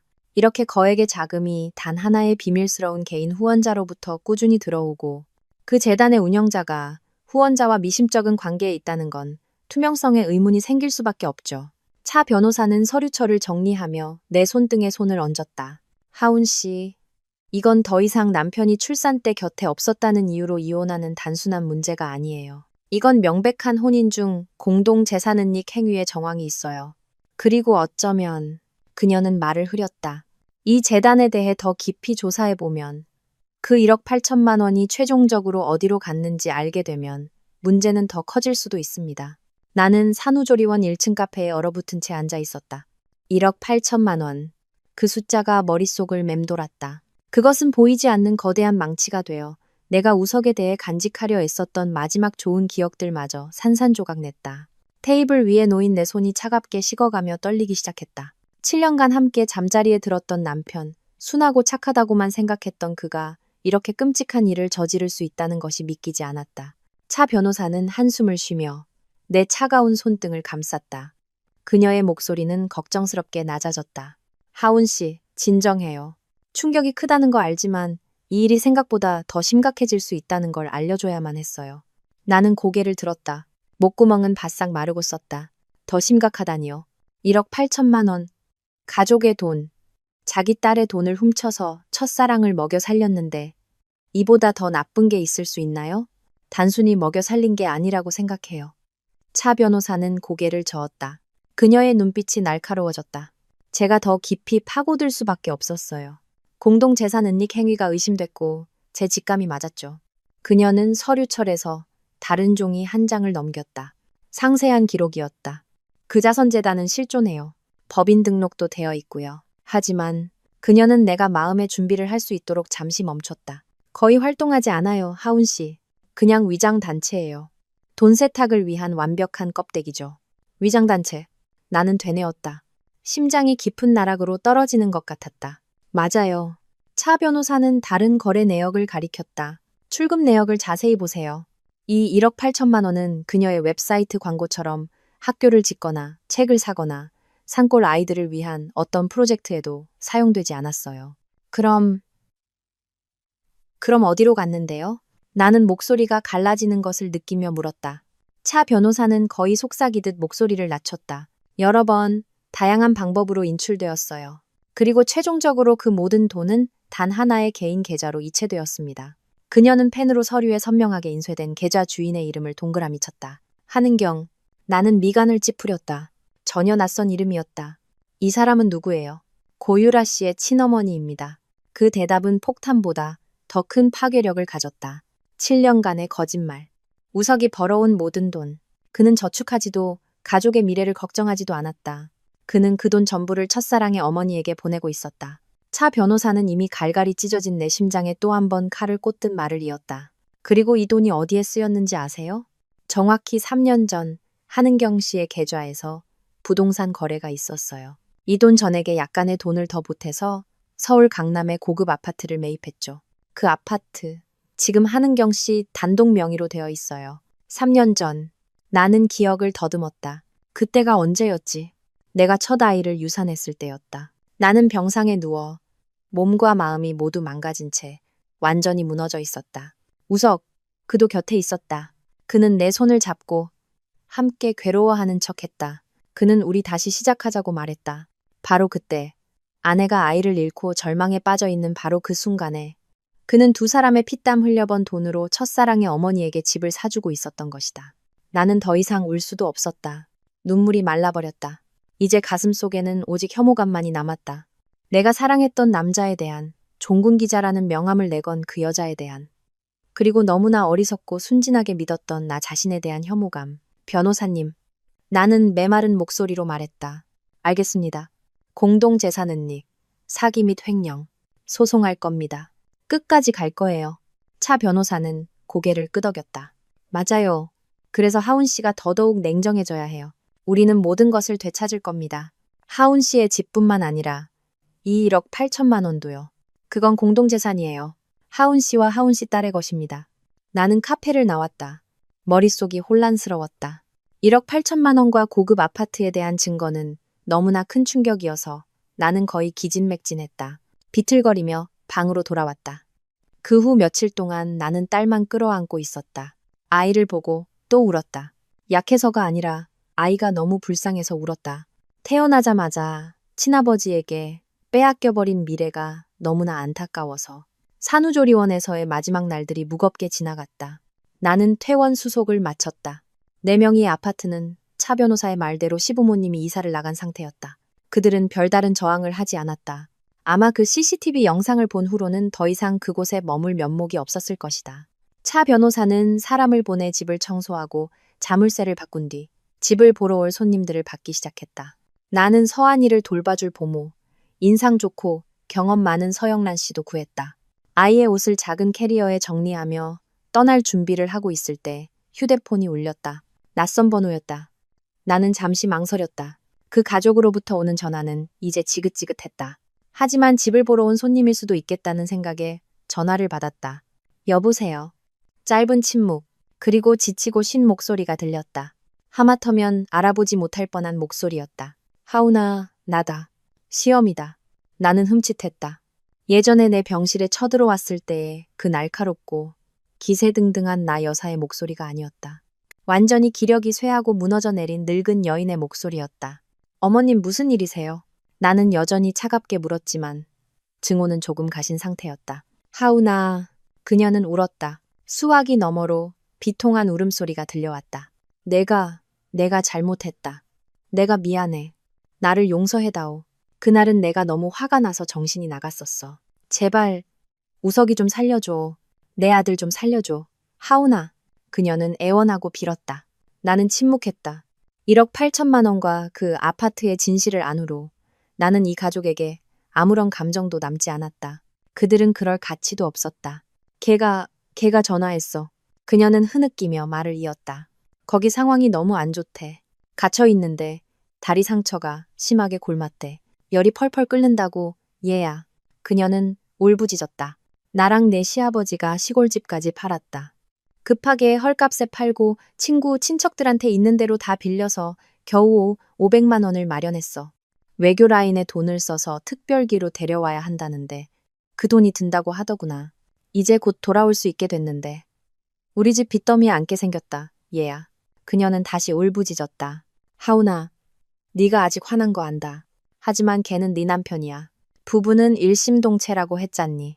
이혼 소송 좀 취하해주면 안 되겠니? 우리 다시 예전처럼 돌아가서 같이 2호 100만 원 빚 갚으면서 살자.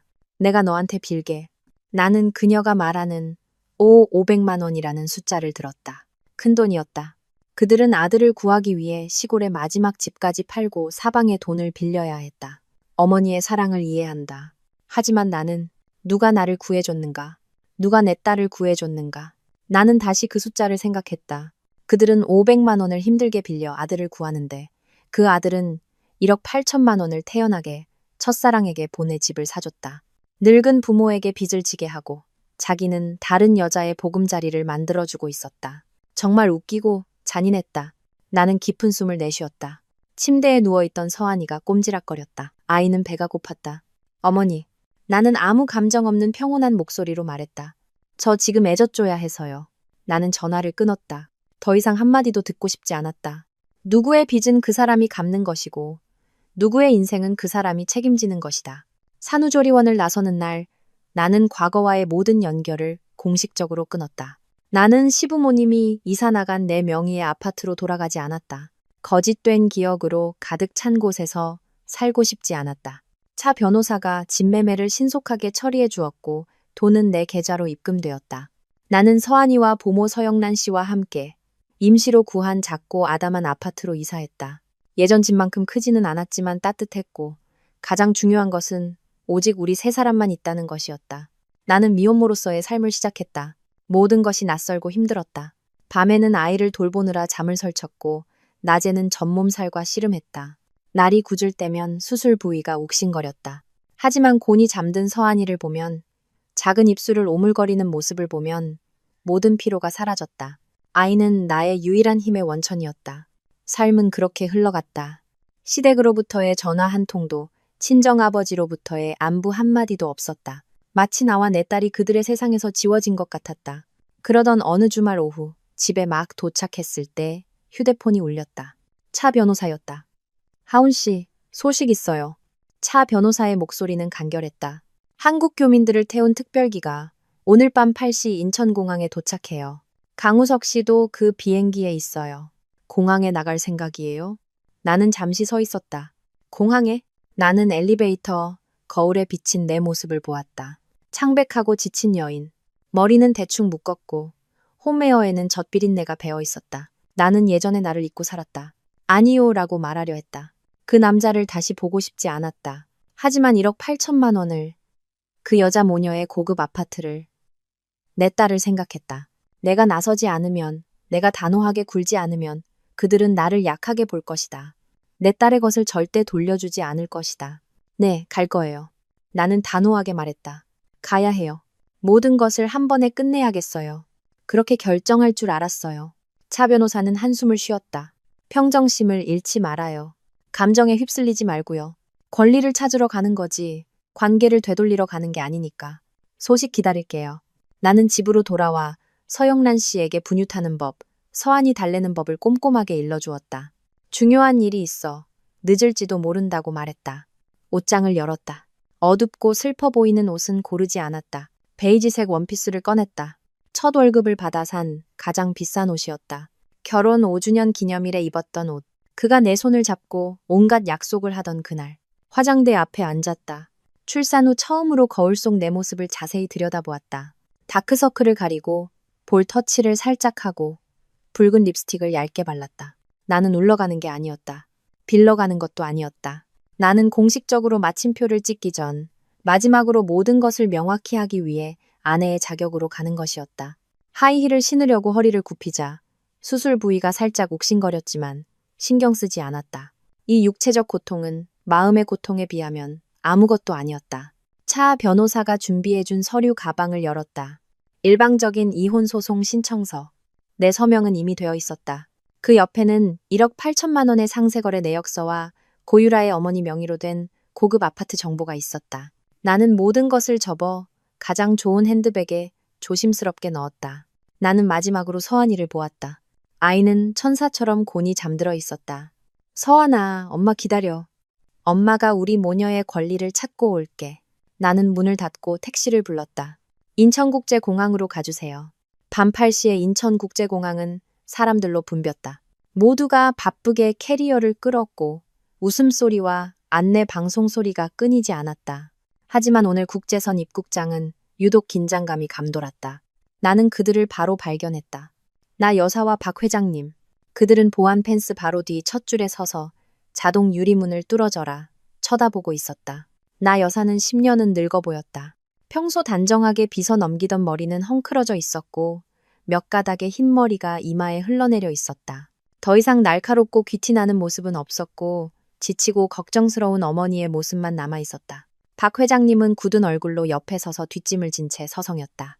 그들 주위에는 한 무리의 사람들이 있었다. 최민호, 박서준, 우석의 친한 친구들과 동료들.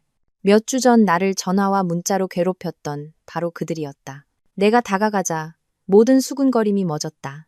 수십 개의 눈이 일제히 나를 향했다. 그들은 재난을 겪고 돌아온 남편을 마중 나온 아내를 보는 눈빛이 아니었다. 호기심, 비난, 그리고 경멸이 섞인 눈빛이었다. 나 여사는 나를 흘끗 보더니 길게 코웃음을 치고는 고개를 돌려버렸다. 마치 나를 보는 것이 더러운 것을 보는 것 같다는 듯이. 박 회장님은 나를 노려보며 크게 흥소리를 냈다. 눈빛으로 사람을 죽일 수 있다면 나는 이미 수백 번은 죽었다 살아났을 것이다. 무리 속에 있던 한 여자가 옆 사람에게 속삭이기 시작했다. 저 여자야. 제가 제 아내래. 남편은 저쪽에서 중내사내 하는데 집에서 집 팔고 이혼할 궁리나 하고 이제 남편 돌아온다니까 화장하고 마중 나왔네. 진짜 뻔뻔하다. 나는 들었다. 똑똑히 들었다. 하지만 무시했다. 나는 그들을 위해 온 것이 아니었다. 나는 그들에게서 멀찍이 떨어진 구석에 서서 팔짱을 끼고 조용히 기다렸다. 나는 관객이었다. 그들의 재회극을 보러 온 관객. 띵동. 자동 유리문이 열리자 사람들이 웅성거리기 시작했다. 첫 승객들이 나왔다. 그들은 지쳐 보였지만 집에 돌아온 행복감에 얼굴이 환했다. 그리고 그가 나타났다. 나는 그가 초췌할 것이라고 예상은 했지만 눈앞의 광경은 나를 경악하게 했다. 우석. 그는 혼자 걸어 나오지 않았다. 그는 공항 직원이 밀어주는 휠체어에 앉아 있었다. 그는 깡말라 있었다. 평소 입던 정장은 헐렁했고 덥수룩한 수염이 햇볕과 바람에 검게 그을리고 퀭한 얼굴을 거의 가리고 있었다. 20살은 늙어 보였다. 하지만 그곳에 있던 모든 사람, 나를 포함한 모두를 경악하게 한 것은 그의 오른쪽 다리였다. 허벅지부터 발목까지 두꺼운 붕대가 감겨 있었고 조잡한 부목이 덧대어져 있었다. 하얀 붕대는 누렇게 변색되어 있었고 그 위로 검붉은 피가 배어나와 딱딱하게 굳어 있었다. 그것은 상처가 아니라 이미 죽어버린 신체의 일부처럼 보였다. 우석아, 아들아, 세상에, 나 여사가 비명을 질렀다. 그녀는 보안 펜스까지 밀치고 달려가 휠체어 옆에 무릎을 꿇고 우석을 끌어안았다. 세상에, 내 다리. 내 아들 다리가 왜 이래? 누가 내 아들한테 이런 짓을 했어? 입국장은 아수라장이 되었다. 나 여사의 울음소리와 절규, 친구들의 다급한 질문 소리. 박 회장님도 달려가 아들의 어깨를 두드렸다. 강한 척했지만 눈가는 이미 붉게 물들어 떨리고 있었다. 나는 여전히 구석에 조용히 서서 시끄러운 비극적인 재회 장면과 완전히 분리되어 있었다. 나는 우석을 보았다. 그도 울고 있었다. 그는 어머니를 껴안고 그녀의 어깨에 얼굴을 묻었다. 나는 궁금했다. 저 눈물 속에 나를 버린 것에 대한 후회의 눈물이 한 방울이라도 섞여 있을까? 아니면 썩어가는 자신의 다리 때문에 우는 것일까? 인파가 조금 갈라졌다. 나는 우석의 휠체어 옆에 서 있는 사람이 의료진이나 대사관 직원이 아니라 한 여자라는 것을 보았다. 얼마 전 사진으로만 봤던 바로 그 여자. 고유라. 그녀는 마치 그 자리가 당연하다는 듯 우석의 바로 옆에 서 있었다. 그녀 역시 지쳐 보였고 분쟁 지역의 햇볕과 바람에 피부가 그을려 있었다. 취재용 전투복에는 흙먼지가 가득했다. 하지만 그녀는 멀쩡했다. 다치지도 휠체어에 앉아있지도 않았다. 그녀는 자신의 두 다리로 서 있었다. 그녀는 심지어 손을 뻗어 우석의 등을 부드럽게 쓰다듬으며 그를 위로하고 있었다. 너무나 친밀해서 역겨운 몸짓이었다. 메스꺼움이 목구멍까지 차올랐다. 그랬구나. 실종되었다는 뉴스는 연극이었다. 내 남편은 생사의 갈림길에 선 아내와 자식을 버리고 현금사 500만 원을 들고 지구 반대편으로 날아가 분쟁 지역에 뛰어들어 첫사랑을 안전하게 귀국시키는 임무를 수행한 것이었다. 그리고 그가 얻은 것은 총에 맞은 다리, 썩어가고 있는 다리. 나는 울어야 할지 웃어야 할지 몰랐다. 이것이 진정한 사랑의 대가인가? 그는 다리 한쪽과 늙은 부모의 빚 500만 원, 그리고 아내와 자식의 돈 1억 8천만 원을 그녀의 안전과 맞바꾼 것이었다. 나는 그가 불쌍했고 혐오스러웠다. 군중은 여전히 시끄러웠다. 나 여사는 한참 동안 다리 때문에 울부짖다가 무언가 생각난 듯했다. 그녀는 고개를 들어 유라를 보았다. 그녀의 눈빛은 잠시 당황스러워 보였지만 이내 감사함으로 바뀌었다. 그녀는 유라의 손을 잡았다. 아가씨, 유라 맞지? 고마워요. 우리 아들 곁에 있어줘서 정말 고마워요. 유라는 지쳤지만 의연한 미소를 지었다. 별 말씀을요, 아주머니. 우석 씨가 저를 구하려다 이렇게 다친 거예요. 제가 은혜를 입었죠. 그녀를 구하려다. 나는 속으로 비웃었다. 완벽한 영웅 구출극이었다.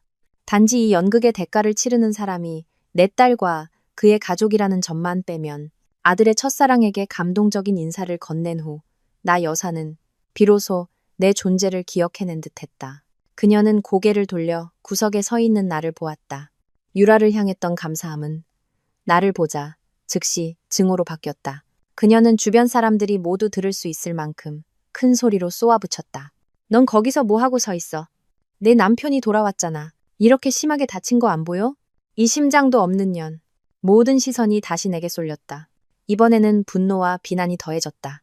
나는 아무 말도 하지 않고 조용히 우석을 바라보았다. 어머니가 나를 욕하는 소리를 들었는지 우석이 천천히 고개를 들었다. 그는 어머니를 놓고 인파 너머를 보았다. 마침내 우리의 시선이 마주쳤다. 우석은 숨을 멈췄다. 그는 핏발이 서고 퀭한 눈으로 나를 뚫어져라 쳐다보았다. 마치 사막에서 오아시스를 발견한 것처럼, 마치 내가 그의 구원자인 것처럼 친구들과 친척들이 길을 터주었다. 나 여사와 박 회장님도 옆으로 비켜섰다. 그들은 더 이상 울부짖지 않고 증오에 찬 눈으로 내가 어떻게 반응하는지 지켜보고 있었다. 내가 휠체어 옆에 무릎 꿇고 울며 후회할 것이라고 기대하는 눈치였다. 유라도 한 걸음 뒤로 물러나 우석의 등 뒤에 서서 복잡한 눈빛으로 나를 보았다. 죄책감과 탐색이 섞인 눈빛이었다. 우석은 두 손으로 휠체어 바퀴를 잡았다. 그는 스스로 휠체어를 밀어 인파를 헤치고 내게로 다가왔다.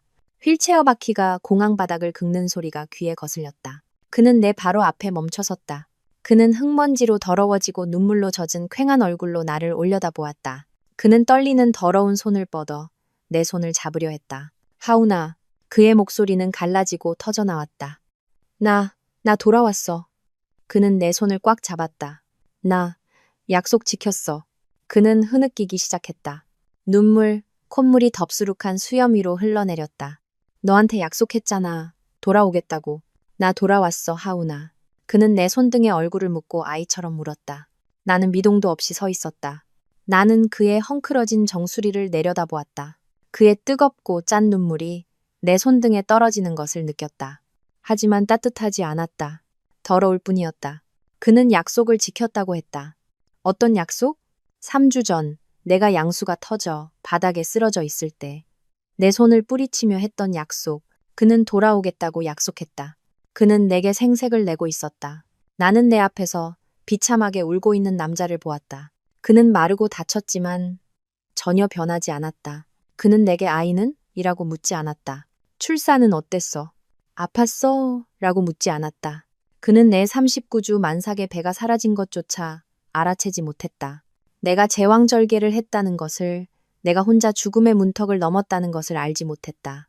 그의 눈의 이야기는 그가 떠나는 순간에 멈춰 있었고, 이제 그는 영웅처럼 돌아와 아내가 감사와 용서의 팔로 자신을 맞아주기를 기대하고 있었다. 그는 내 딸의 존재와 나의 생사를 건 순간을 그의 이야기에서 완전히 지워버렸다. 억눌러왔던 혐오감이 끌어올랐다. 나는 천천히, 그리고 세게 내 손을 그의 손에서 빼냈다. 우석이 고개를 들었다. 그는 여전히 눈물을 흘리며 어리둥절한 표정으로 나를 보았다. 하우나 왜? 나는 그가 방금 울며 매달렸던 손을 내 원피스에 단호하게 닦았다. 마치 더러운 것을 만진 것처럼. 입국장에 침묵이 흘렀다. 모두가 숨을 죽였다.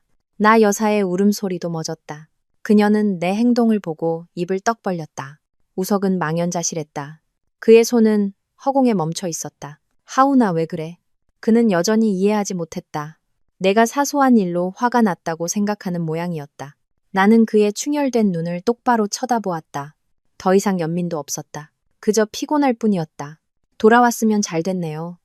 내 목소리는 명료하고 평온하게 울려 퍼졌다. 우리 사이에 남은 일을 처리해야 하니까요. 나는 그가 무슨 일이냐고 묻기를 기다리지 않았다. 나는 몸을 돌려 내가 메고 있던 핸드백을 열었다. 나 여사가 비웃는 것을 보았다. 아마 내가 남편의 눈물을 닦아줄 손수건이나 병원비를 낼 돈을 꺼낼 것이라고 생각했을 것이다. 하지만 나는 손수건도 돈도 꺼내지 않았다. 나는 조심스럽게 접힌 얇은 서류철과 볼펜을 꺼냈다.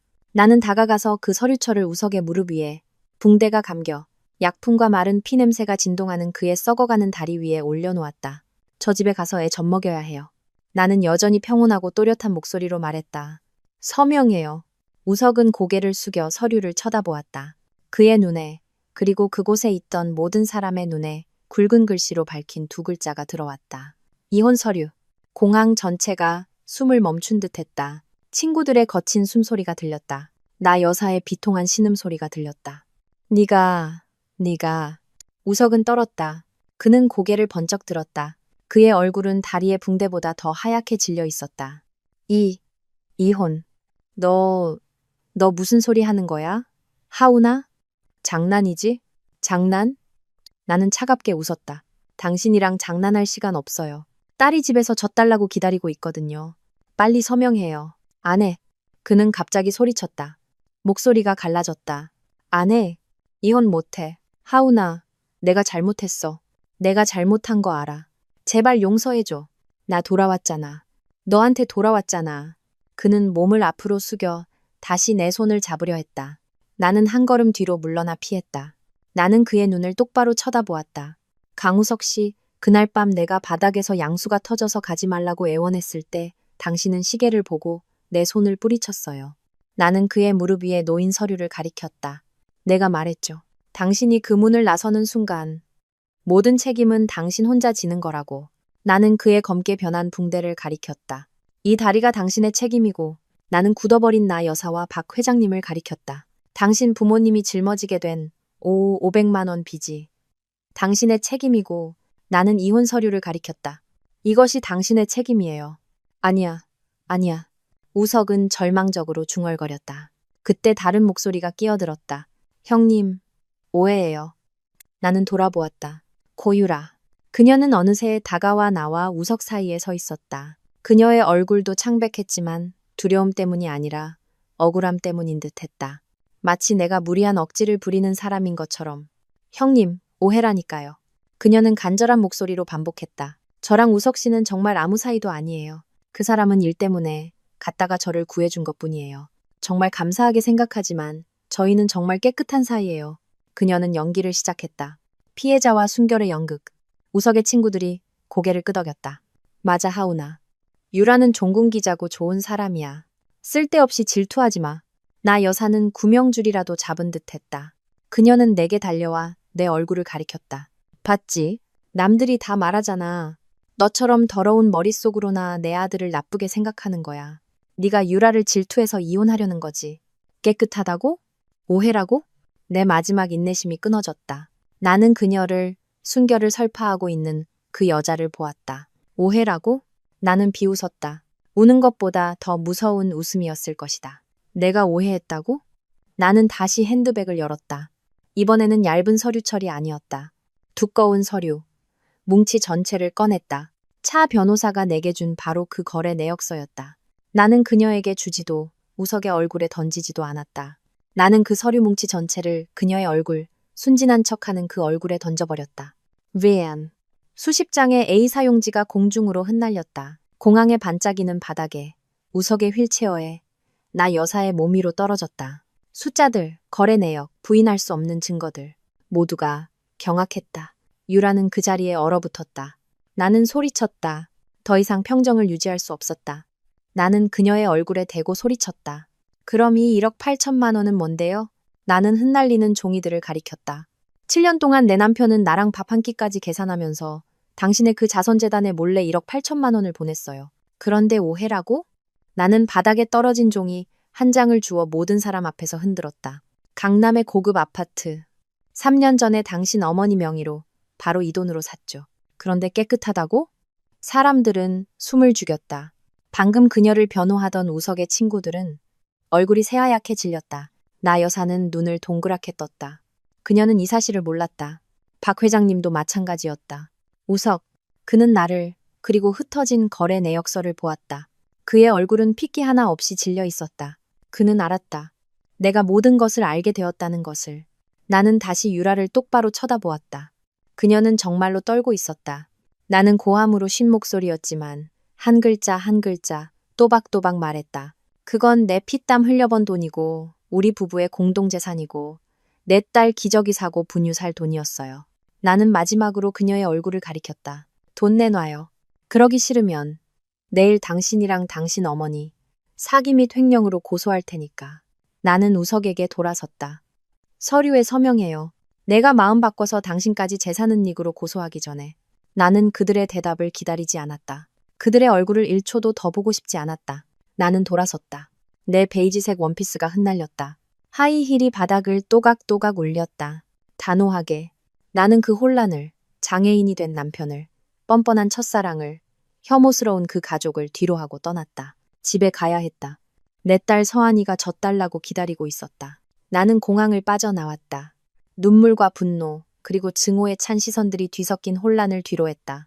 늦가을 밤바람이 얼굴을 차갑게 스쳤지만 가슴 속에서 타오르는 불길을 잠재우지는 못했다. 나는 나 자신도 할 수 있을 거라. 생각지 못했던 일을 해냈다. 모든 것을 마주하고 폭로했다. 택시에 올라 새 아파트 주소를 말했다. 돌아오는 내내 울지 않았다. 내 눈물은 정말로 다 말라버린 것 같았다. 차가운 수술실에서 홀로 아이를 안고 지새운 밤들 속에서 모두 흘려버렸다.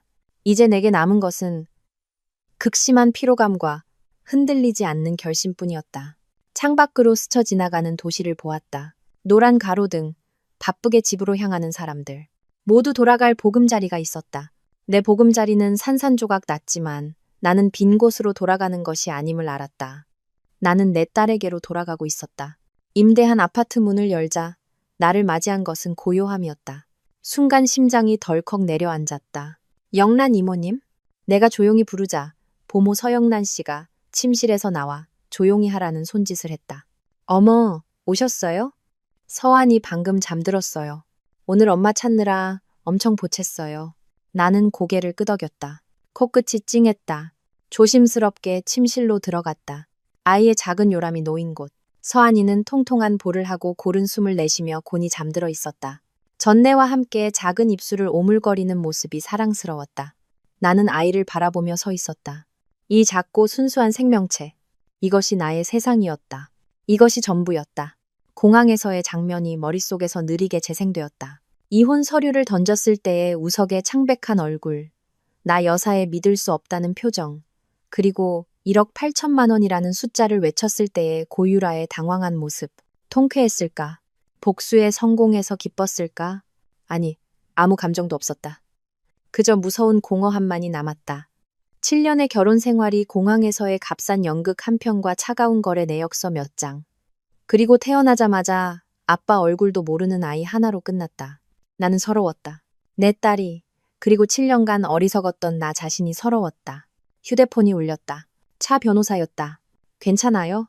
그녀의 목소리는 짧았지만 걱정이 묻어났다. 공항을 뒤집어 놓으셨다면서요? 소문은 정말 빨랐다. 나는 씁쓸하게 웃었다. 괜찮아요? 아이 곁으로 돌아왔어요. 그냥 해야 할 일을 했을 뿐이에요. 수화기 너머로 차 변호사의 한숨 소리가 들렸다. 잘했어요. 아주 잘했어요. 당신의 태도를 확실히 보여줬으니 됐어요. 이제 푹 쉬고 건강 챙겨요. 법적인 문제는 제게 맡기고요. 특히 당신이 사람들 앞에서 1억 8천만 원이라는 숫자를 터뜨렸으니 곧 그쪽에서 연락이 올 겁니다. 알겠습니다. 감사해요, 변호사님. 전화를 끊고 아이의 요람 옆에 앉았다. 아직 끝이 아니라는 것을 알았다.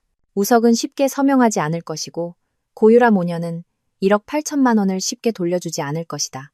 우석의 가족은 이 충격에서 벗어나면 또다시 나를 괴롭히려 할 것이다. 하지만 나는 더 이상 두렵지 않았다. 나는 손을 뻗어 꽉 쥔 서한이의 작은 손을 살며시 만졌다.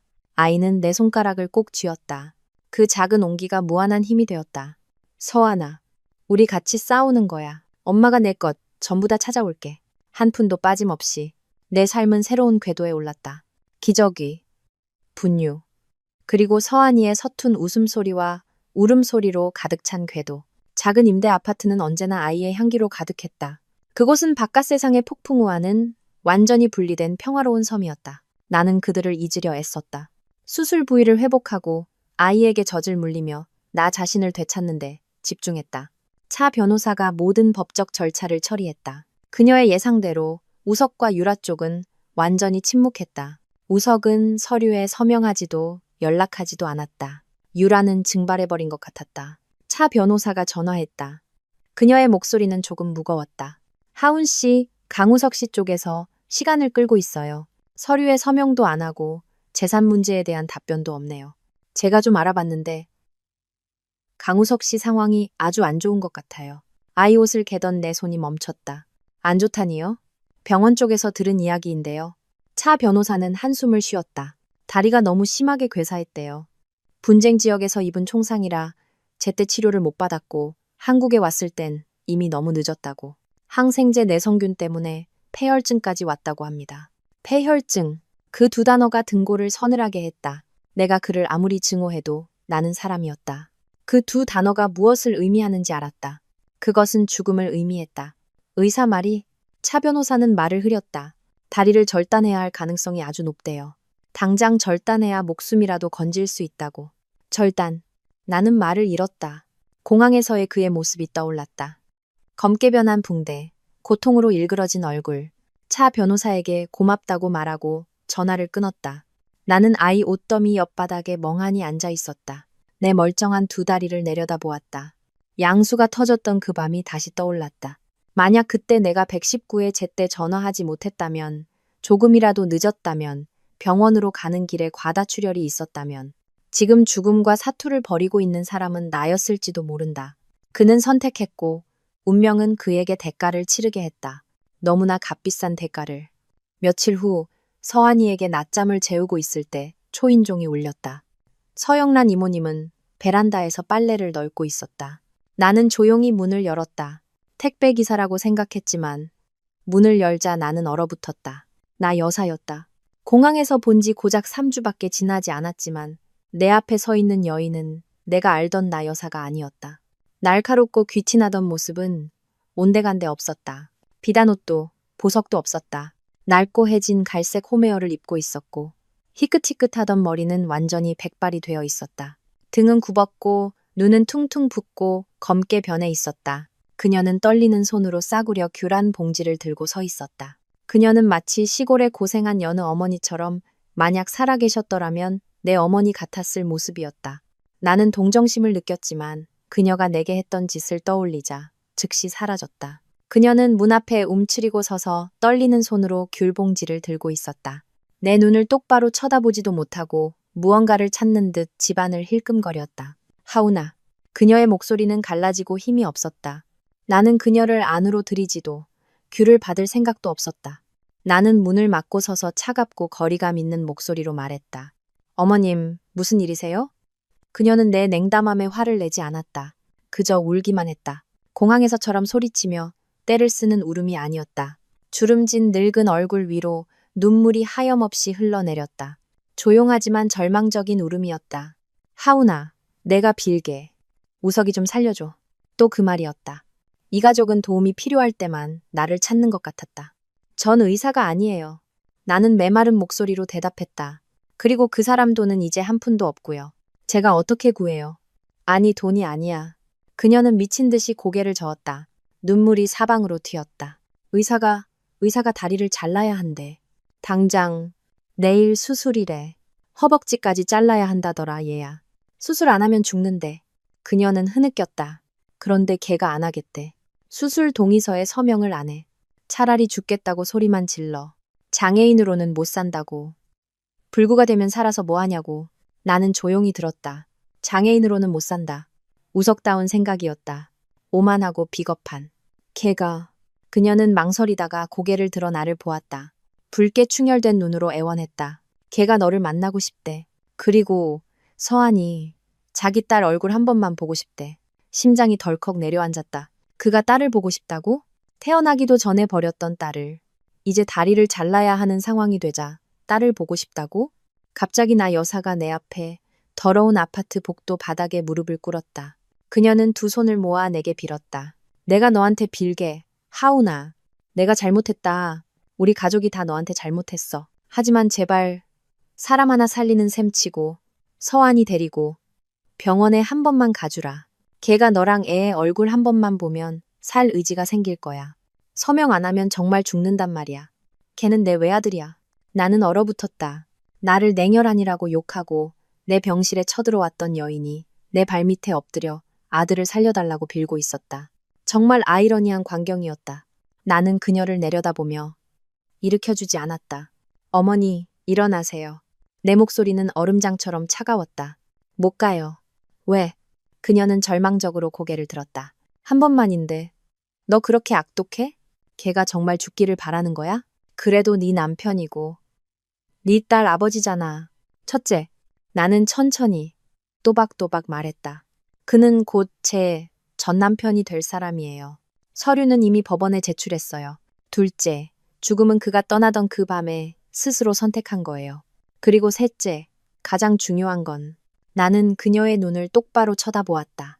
제 딸은 이제 겨우 2개월이에요. 면역력이 거의 없어요. 병원이 어떤 곳인데요? 세균과 병균이 득실거리는 곳이에요. 어머님 아들은 폐혈증에 걸렸고요. 저는 그 사람의 뒤늦은 후회 때문에 제 딸의 목숨을 걸 수 없어요. 그녀는 할 말을 잃었다. 저는 그 사람이 버린 제 딸을 그의 삶의 동력으로 만들어줄 수 없어요. 저는 그렇게 고상하지 못하거든요. 나는 한 걸음 뒤로 물러나 문을 닫을 준비를 했다. 돌아가세요. 그리고 그 사람한테 전하세요. 살고 싶으면 직접 서명하라고요. 만약 어리석은 선택을 한다면 그건 그의 선택이에요. 저는 상관 안 해요. 나는 밖에서 들려오는 그녀의 절규와 문을 두드리는 소리를 무시하고 문을 쾅 닫았다. 수술은 결국 진행되었다. 차 변호사에게 듣기로 우석은 죽지 않았다. 그가 서명을 했다고 한다. 아마 죽음에 대한 공포가 장애인이 되는 것에 대한 오만함보다 컸을 것이다. 그는 살았지만 허벅지까지 다리 한쪽을 잃는 대가를 치렀다. 1억 8천만 원을 되찾기 위한 소송은 계속되었다. 차 변호사는 유라 측에서 움직이기 시작했다고 말했다. 그녀는 꽤 유명한 변호사를 고용해 맞섰다. 그 돈은 우석이 자발적으로 재단에 기부한 것이지 공동 재산이 아니며 아파트는 그녀가 자신의 돈으로 어머니에게 사준 것이라고 주장했다. 뻔뻔한 거짓말이었다. 나는 모든 것에 지쳤다. 차 변호사에게 말했다. 법대로 처리해주세요. 저는 그냥 딸 키우는 데 집중하고 싶어요. 어느 화창한 오후 나는 유모차를 밀고 서한이와 함께 아파트 단지 내 화원으로 나갔다. 아이는 밖에 나가는 것을 좋아해서 나무만 봐도 까르르 웃었다. 서영란 이모님이 기저귀 가방을 들고 옆에서 따라왔다. 마음이 가장 평화롭다고 느낀 순간 익숙한 인형이 내 앞을 막아섰다. 나는 고개를 들었고 심장이 덜컥 내려앉았다. 고유라. 그녀는 불과 몇 걸음 앞에 서 있었다. 공항에서의 당당하고 자신감 넘치던 종군 기자도 나와 말다툼할 때의 오만하고 뻔뻔한 모습도 아니었다. 그녀는 초췌했다. 피부는 검게 그을렸고 눈 밑은 퀭했다. 비싼 옷은 며칠은 입은 듯 구겨져 있었다. 형님. 그녀가 갈라진 목소리로 불렀다. 나는 반사적으로 유모차를 뒤로 당겨 그녀와 내 딸 사이를 막아섰다. 서영란 이모님도 경계하며 유모차 옆에 바짝 붙었다. 무슨 일이죠? 내 목소리는 얼음장처럼 차가웠다. 나는 그녀가 소송 때문에 나를 욕하러 왔거나 소송을 취하해달라고 협상하러 왔을 것이라고 생각했다. 하지만 나는 틀렸다. 그녀는 나를 보다가 땅을 보았다. 두 손을 얽어매고 안절부절 못했다. 그녀는 입술을 깨물었다. 부끄러움과 간절함이 뒤섞인 표정이었다. 형님, 그녀는 말을 꺼내기 매우 힘들어했다. 돈 좀 빌려주실 수 있을까요? 나는 망연자실했다. 하마터면 웃음이 터져 나올 뻔했다. 돈을 빌려달라고? 내 돈 1억 8천만 원을 가로챈 여자가 이제 내 앞에 와서 돈을 빌려달라고? 내 평생 들어본 이야기 중 가장 어이없는 이야기였다. 뭐라고요? 나는 비웃었다. 잘 안 들리네요. 바람이 많이 불어서 유라는 고개를 들었다. 얼굴이 새빨개졌다. 돈 좀 빌려달라고요. 우석 씨가 수술했는데 병원비가 너무 많이 나왔어요. 시부모님이 빌린 500만 원은 특별기 비용으로 다 썼고요. 지금 약값이며 중환자실 비용이며 병원에서 당장 내지 않으면 치료를 중단하겠다고 해요. 그래요? 나는 이해한다는 듯 고개를 끄덕였다. 근데 그게 저랑 무슨 상관이죠? 당신이 그 사람의 영웅 아니었나요? 당신 구하려다 그렇게 된 거잖아요. 당신이 책임져야죠. 그녀는 목이 메었다. 저는 돈이 없어요. 돈이 없다고요? 나는 웃음을 터뜨렸다. 1억 8천만 원은요? 내 남편 돈 1억 8천만 원 어디 갔어요? 아니면 당신 어머니 명의의 그 고급 아파트 팔면 되잖아요. 형님, 그녀는 꼬리를 밟힌 듯 소리쳤다. 그렇게 말하지 마세요. 그 돈은 재단 돈이에요. 투자했는데 지금 묶여서 바로 뺄 수가 없어요. 아, 투자? 나는 고개를 끄덕였다. 당신 어머니 부동산에 투자하셨나 보죠. 지금 묶여서 아쉽겠네요. 형님, 그녀는 갑자기 울기 시작했다. 형님이 저 미워하는 거 알아요. 하지만 우석 씨는 죄가 없어요. 저 때문에 그렇게 된 거예요. 저는 그 사람에게 빚을 졌어요. 형님은 아내잖아요.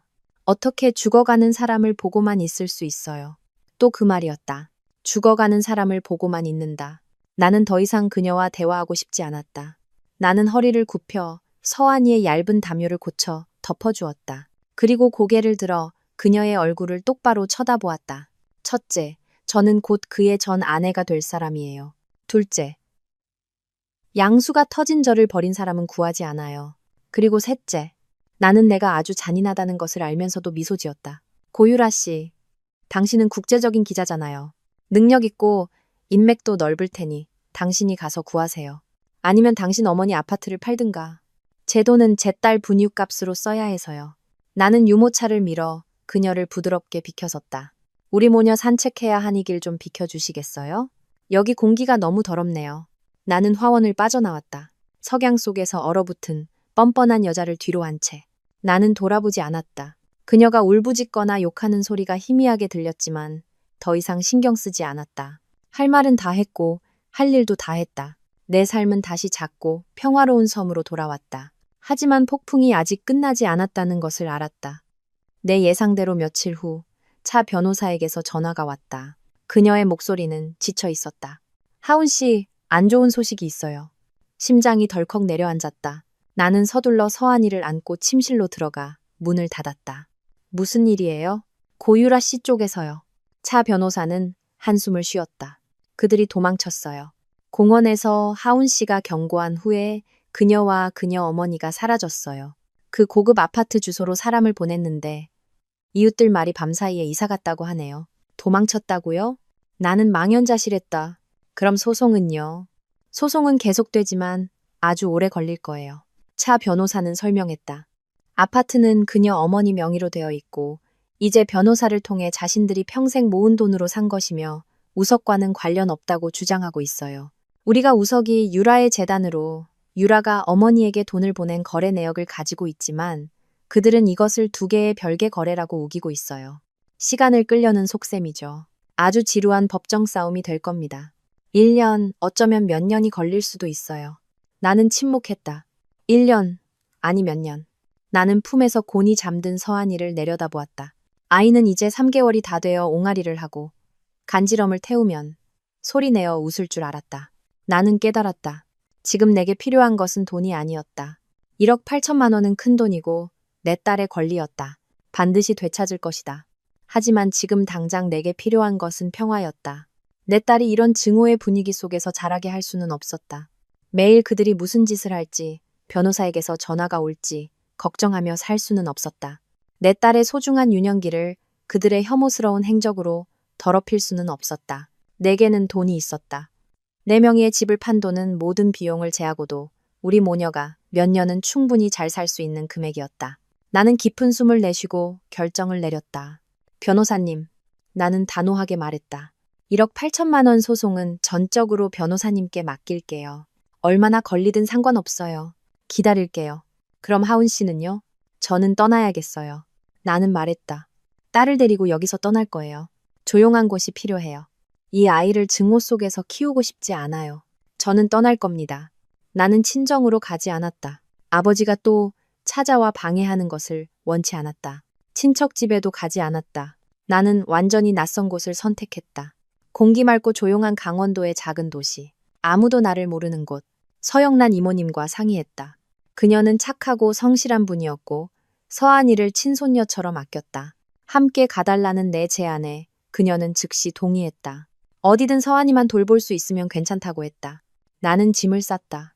우리 모녀의 옷가지 몇 개와 서한이에게 꼭 필요한 물건들 뿐이었다. 임대한 아파트를 정리했다.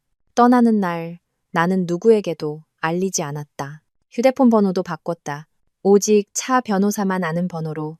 시외버스가 시끄럽고 먼지 가득한 도시. 배신과 고통으로 가득 찬 곳을 떠날 때 나는 창밖을 보았다. 후회는 없었다. 그저 홀가분했다. 서영란 이모님 품에서 곤히 잠든 서한이를 돌아보았다. 나는 미소 지었다. 서한아, 우리 새로운 삶을 시작하자. 1년이 눈 깜짝할 사이에 흘렀다. 우리는 조용한 언덕 위에 있는 작고 예쁜 목조주택을 임대했다. 집에는 야생화가 가득한 정원이 있었고 아침에 문을 열면 안개가 계곡을 감싸고 있었다. 공기가 너무 맑아서 도시의 탁한 공기만 마시던 내 폐가 마침내 정화되는 느낌이었다. 우리 모녀의 삶은 믿을 수 없을 만큼 평화로웠다. 나는 더 이상 스트레스에 시달리는 회계사 김하운도, 시댁의 구박을 받던 강우석의 아내도 아니었다. 나는 서한이의 엄마였다. 서한이는 이제 15개월이 되어 튼튼하고 영리해졌다. 아장아장 걷기 시작했고 엉덩이를 뒤뚱거리며 정원을 뛰어다녔다. 아이의 웃음소리는 맑은 풍경소리 같았다. 서영란 이모님은 아이를 친손녀처럼 돌봤다. 매일 오후 나는 아이를 유모차에 태우고 흙길을 따라 산책하며 산 너머로 지는 노을을 보았다. 나는 나 자신을 되찾았다. 집에서 작은 온라인 베이커리를 열어 근처 관광지에 케이크를 팔았다. 천연 발효빵과 패션 프루트 무스를 만드는 법을 배웠다. 큰돈을 벌지는 못했지만 행복했다. 행복이란 때로는 내 아이가 건강하게 자라는 모습을 보고 내가 사랑하는 일을 하는 것만으로도 충분하다는 것을 깨달았다. 나는 우석을, 그의 가족을 거의 잊었다. 그는 내게 낯선 사람이 되었고 다른 생애에 속한 희미한 기억이 되었다. 그러던 어느 오후 내가 밀가루를 반죽하고 있을 때 전화가 울렸다. 차 변호사였다. 아주 오랜만에 먼저 걸려온 전화였다. 하운 씨, 잘 지내요? 서한이는요? 그녀의 목소리는 여전히 따뜻했다. 잘 지내요. 아이는 이제 막 말 배우느라 하루 종일 쫑알거려요. 무슨 새로운 소식이라도 있으세요? 네. 차 변호사의 목소리가 진지해졌다. 좋은 소식이에요. 재판 결과가 나왔어요. 나는 멈칫했다. 재판, 1억 8천만 원 소송. 차 변호사는 빠르게 말했다. 우리가 이겼어요. 고유라 모녀 측은 우리 쪽 은행 거래 내역보다 설득력 있는 증거를 내놓지 못했어요. 법원은 그 고급 아파트가 공동재산은닉으로 형성된 재산이라고 판결했습니다. 그들은 아파트를 반환해야 해요. 제가 바로 경매에 넘겼고 모든 비용을 제하고 약 1억 2천만 원을 회수했습니다. 나머지는 고유라가 해외로 도피해서 찾을 수 없게 됐고요. 1억 2천만 원. 그 숫자는 더 이상 나를 기쁘게 하지 않았다. 그저 뒤늦게 찾아온 정의일 뿐이었다. 네, 알겠습니다. 감사해요, 변호사님.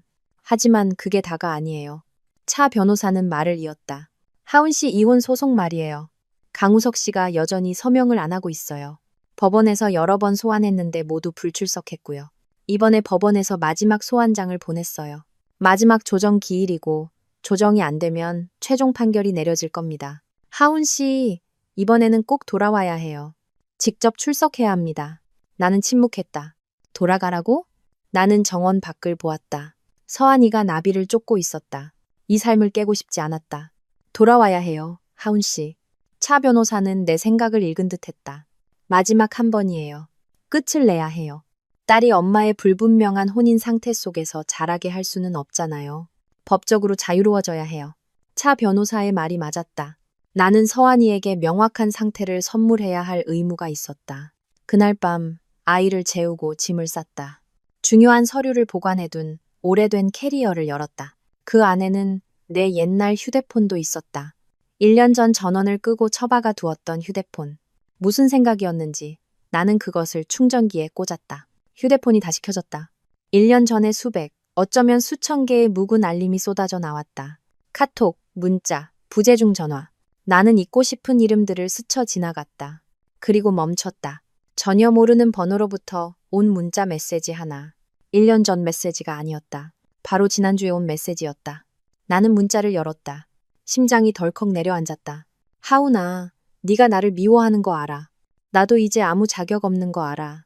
제발 부탁인데 재판 전에 딱 한 번만 만나주라. 너랑 그리고 아이 얼굴 한 번만 보게 해줘. 제발 부탁이야. 우석이었다. 나는 그 문자에 대해 많이 생각했다. 만나야 할까? 만나서 뭘 하나? 그의 사과를 듣기 위해. 아니면 그의 비참한 모습을 보고 통쾌해 하기 위해? 서영란 이모님은 내 고민을 보고 조언했다. 만나지 마세요. 만나서 상처만 더 받아요. 그냥 법원에 가서 끝내세요. 서한이도 있잖아요. 이모님 말이 맞았다. 하지만 차 변호사의 생각은 달랐다. 나는 차 변호사에게 전화해 문자에 대해 말했다. 그녀는 잠시 침묵하더니 말했다. 만나보세요. 용서하라는 게 아니라 모든 것을 온전히 끝내기 위해서요. 그를 직접 마주하고 그가 당신에게 더 이상 아무것도 아니라는 걸 확인해야 해요. 재판에 들어가기 전에 그 문을 확실하게 닫아버리세요. 더 이상 당신을 괴롭히지 못하도록. 차 변호사는 언제나 이성적이었다. 나는 그 번호로 답장했다. 알겠어요. 오전 9시 법원 근처 X카페에서 봐요. 나는 공공장소를 선택했다. 그가 내가 어디 사는지 알게 하고 싶지도 그의 가족과 관련된 어떤 장소에도 가고 싶지 않았다. 서한이는 데려가지 않았다. 아이가 그 남자를 보게 하고 싶지 않았다. 그가 아이를 핑계로 매달리는 것도 원치 않았다. 나는 혼자 도시로 돌아왔다. 도시는 여전히 시끄럽고 분주했지만 나는 이방인처럼 느껴졌다. 카페에 15분 일찍 도착해 구석자리에 앉았다. 1년 전 공항에서의 창백하고 지친 여인은 더 이상 없었다. 평화로운 1년은 나를 회복시켰다. 나는 차분했고 주도권이 내게 있다는 것을 알았다. 정확히 9시. 카페 문이 열렸다. 나는 마음의 준비를 했다. 차 변호사가 그의 다리가 절단되었다고 했지만 눈앞의 광경은 나를 숨죽이게 했다. 우석, 그가 들어왔다. 아니, 들어오지 못했다. 그는 절뚝이며 들어왔다. 한쪽에는 목발을 짚고 다른 한쪽 바짓가랑이는 무릎 위에서 깔끔하게 접혀 텅 비어 있었다. 그는 깡말랐고 머리는 거의 백발이 되었으며 눈은 퀭하게 들어가 있었다. 얼굴에는 고통과 피로의 주름이 깊게 패여 있었다. 그는 노인처럼 보였다. 35살의 그 남자는 이제 50대처럼 보였다. 그는 한참을 낑낑대다 의자를 빼고 무겁게 주저앉았다. 목발을 벽에 기댔다. 우리는 한참 동안 말이 없었다. 그가 먼저 입을 열었다. 목소리는 쉬고 힘이 없었다. 하운아, 와줘서 고마워. 나는 말없이 고개를 끄덕였다. 그는 무언가 익숙한 것을 찾으려는 듯 나를 뚫어져라 쳐다봤다.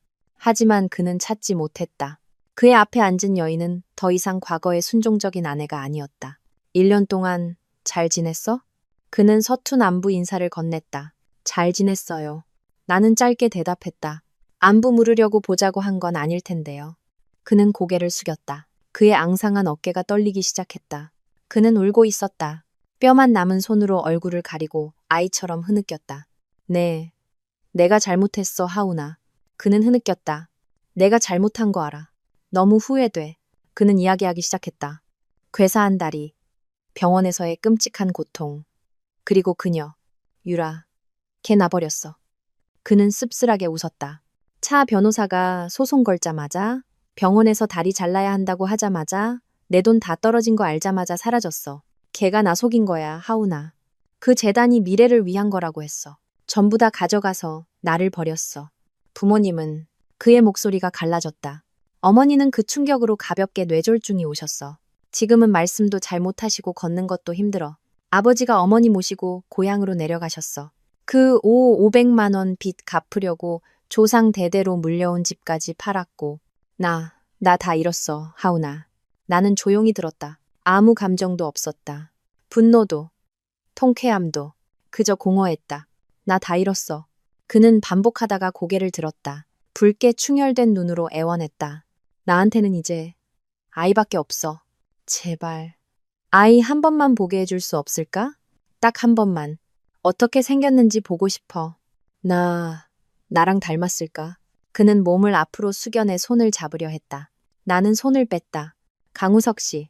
나는 그의 눈을 똑바로 쳐다보았다. 당신은 다 잃은 게 아니에요. 잃는 걸 선택한 거죠. 양수가 터진 나를 버리고 떠나던 그 밤에 이 다리, 이 빚, 당신을 버린 그 여자. 전부 당신의 선택에 대한 대가예요. 당신이 감당해야 할. 나는 일어섰다. 1초도 더 앉아있고 싶지 않았다. 그리고 내 딸, 내 목소리는 차가웠다. 이름은 서한이에요. 당신의 죄책감을 덜어줄 도구가 아니라고요. 아이가 18살이 되면 그날 밤의 CCTV 영상과 이 1억 8천만 원 거래 내역서를 보여줄 거예요. 당신 같은 아버지를 인정할지 말지는 아이가 스스로 결정할 겁니다. 하지만 지금은 아니에요. 나는 테이블 위에 찻값을 올려놓았다. 내일 법원에서 서류에 서명해요. 그게 당신이 나를 위해 할 수 있는 마지막이자 최선의 일이고 당신 자신을 위한 해방이기도 할 겁니다. 나는 돌아섰다. 테이블에 엎드려 소리 없이 우는 장애인이 된 남자를 뒤로 한 채. 재판은 생각보다 빨리 끝났다. 시끄럽지도 극적이지도 않았다. 작은 방에서 판사, 2명의 서기, 차 변호사, 나, 그리고 우석만 참석한 채 진행되었다. 그는 법원에서 지정해준 젊고 어색해 보이는 변호사와 함께 왔다. 우석은 어제보다 더 초췌해 보였다. 아마 밤을 새운 모양이었다. 판사는 중년의 여성으로 엄격하지만 자애로운 눈빛을 가지고 있었다. 그녀는 서류를 훑어보았다. 나를 보고 우석을 보았다. 그녀는 모든 증거, CCTV 영상, 1억 8천만 원 거래 내역서, 그의 폐혈증 진단서를 모두 검토했다. 그녀는 조정을 시도하지 않았다. 이 결혼이 회복 불가능하다는 것을 알았을 것이다. 그녀는 절차적인 마지막 질문을 던졌다. 원고 강우석 씨, 피고 김하운 씨와의 이혼에 동의하십니까? 우석은 한참 동안 말이 없었다. 그는 고개를 숙이고 바닥만 쳐다보았다. 재판정은 천장의 선풍기 소리만 들릴 뿐 조용했다. 그리고 그가 고개를 들었다. 그는 판사를 보지 않았다. 그는 나를 보았다. 피로와 후회, 그리고 공허함으로 가득 찬 길고 긴 시선이었다. 나는 피하지 않고 그의 눈을 평온하게 마주 보았다. 네. 그의 목소리는 갈라졌다. 동의합니다. 판사가 계속 물었다. 자녀 강서한의 친권 및 양육권을 피고 김하운 씨에게 넘기는 것에 동의하고 양육비 청구를 포기하며 재산 분할은 합의된 바 회수된 1억 2천만 원과 내가 이미 매각한 집에 따르는 것에 동의하십니까? 그는 힘없이 고개를 끄덕였다. 동의합니다. 판결이 선고되었다. 우리는 공식적으로 남남이 되었다. 나와 차 변호사는 법원을 나왔다. 갑자기 햇살이 쏟아져 내렸다. 눈부시고 따뜻했다. 1년 내내 안개 낀 고원에서 살다가 마주한 도시의 햇살은 유독 강렬했다. 나는 깊은 숨을 내쉬었다. 7, 8년, 아니 30년 동안 내 가슴을 짓누르던 돌덩이가 사라진 듯 홀가분했다. 아버지의 짐, 시어머니의 짐, 그리고 우석의 짐까지 모두 내려놓았다. 나는 나와 함께 해준 차, 변호사를 돌아보았다. 변호사님 감사해요. 정말 감사해요. 차 변호사는 미소 지으며 내 어깨를 두드렸다. 제게 감사할 것 없어요. 하운 씨 스스로에게 감사해야죠. 정말 용감했어요. 이제 딸에게 돌아가세요. 당신의 새로운 삶은 이제 막 시작됐으니까요. 나는 차 변호사와 인사하고 바로 버스 터미널로 향했다. 집으로, 서한이에게로 돌아가야 했다. 내 삶은 다시 언덕 위 작은 정원이 있는 곳으로 돌아왔다. 내 베이커리는 단골 손님이 늘었다. 부자는 아니었지만 평화를 얻었다. 차 변호사를 통해 간간히 소식을 들었다. 이혼 후 우석은 완전히 무너졌다고 한다.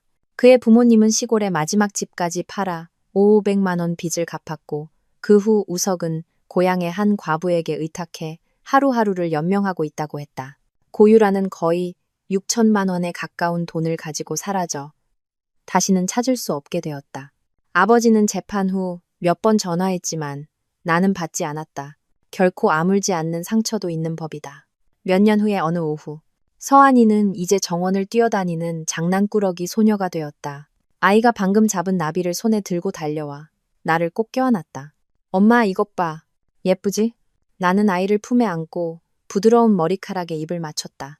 저녁 바람이 꽃과 풀향기를 실어왔다. 나는 산 너머로 지는 노을을 보았다. 눈부시게 아름다운 주홍빛이었다. 나는 우석을 미워했고 그가 대가를 치르기를 바랐다. 하지만 건강하고 순수하게 자라는 딸을 보니 증오는 마음만 병들게 할 뿐이라는 것을 깨달았다. 그가 양수가 터졌던 그 밤에 나를 떠난 것은 아이러니하게도 해방이었을지 모른다. 나는 나쁜 남편을 잃었지만 나 자신을 되찾았고 가장 중요한 서한이를 얻었다. 내게는 그것으로 충분했다. 배신의 씨앗을 뿌린 자는 결국 파멸의 열매를 거두게 마련이다. 돈은 양날의 검과 같아서 사람의 본성을 드러내고 그것을 전부라 여기는 자를 삼켜버린다. 하지만 무엇보다 이 이야기는 경제적 독립과 단호한 결단력이 여성이 자신의 운명을 개척하는 열쇠임을 보여준다. 삶이 우리를 벼랑 끝으로 몰아세울지라도 증오를 내려놓는 것은 남을 위해서가 아니라 나 자신의 영혼을 구원하기 위함이다. 용서의 힘은 있는 것이 아니라 나와 내 아이들의 미래를 위해 평화롭고 행복하게 살아가는 길을 선택하는 것이다.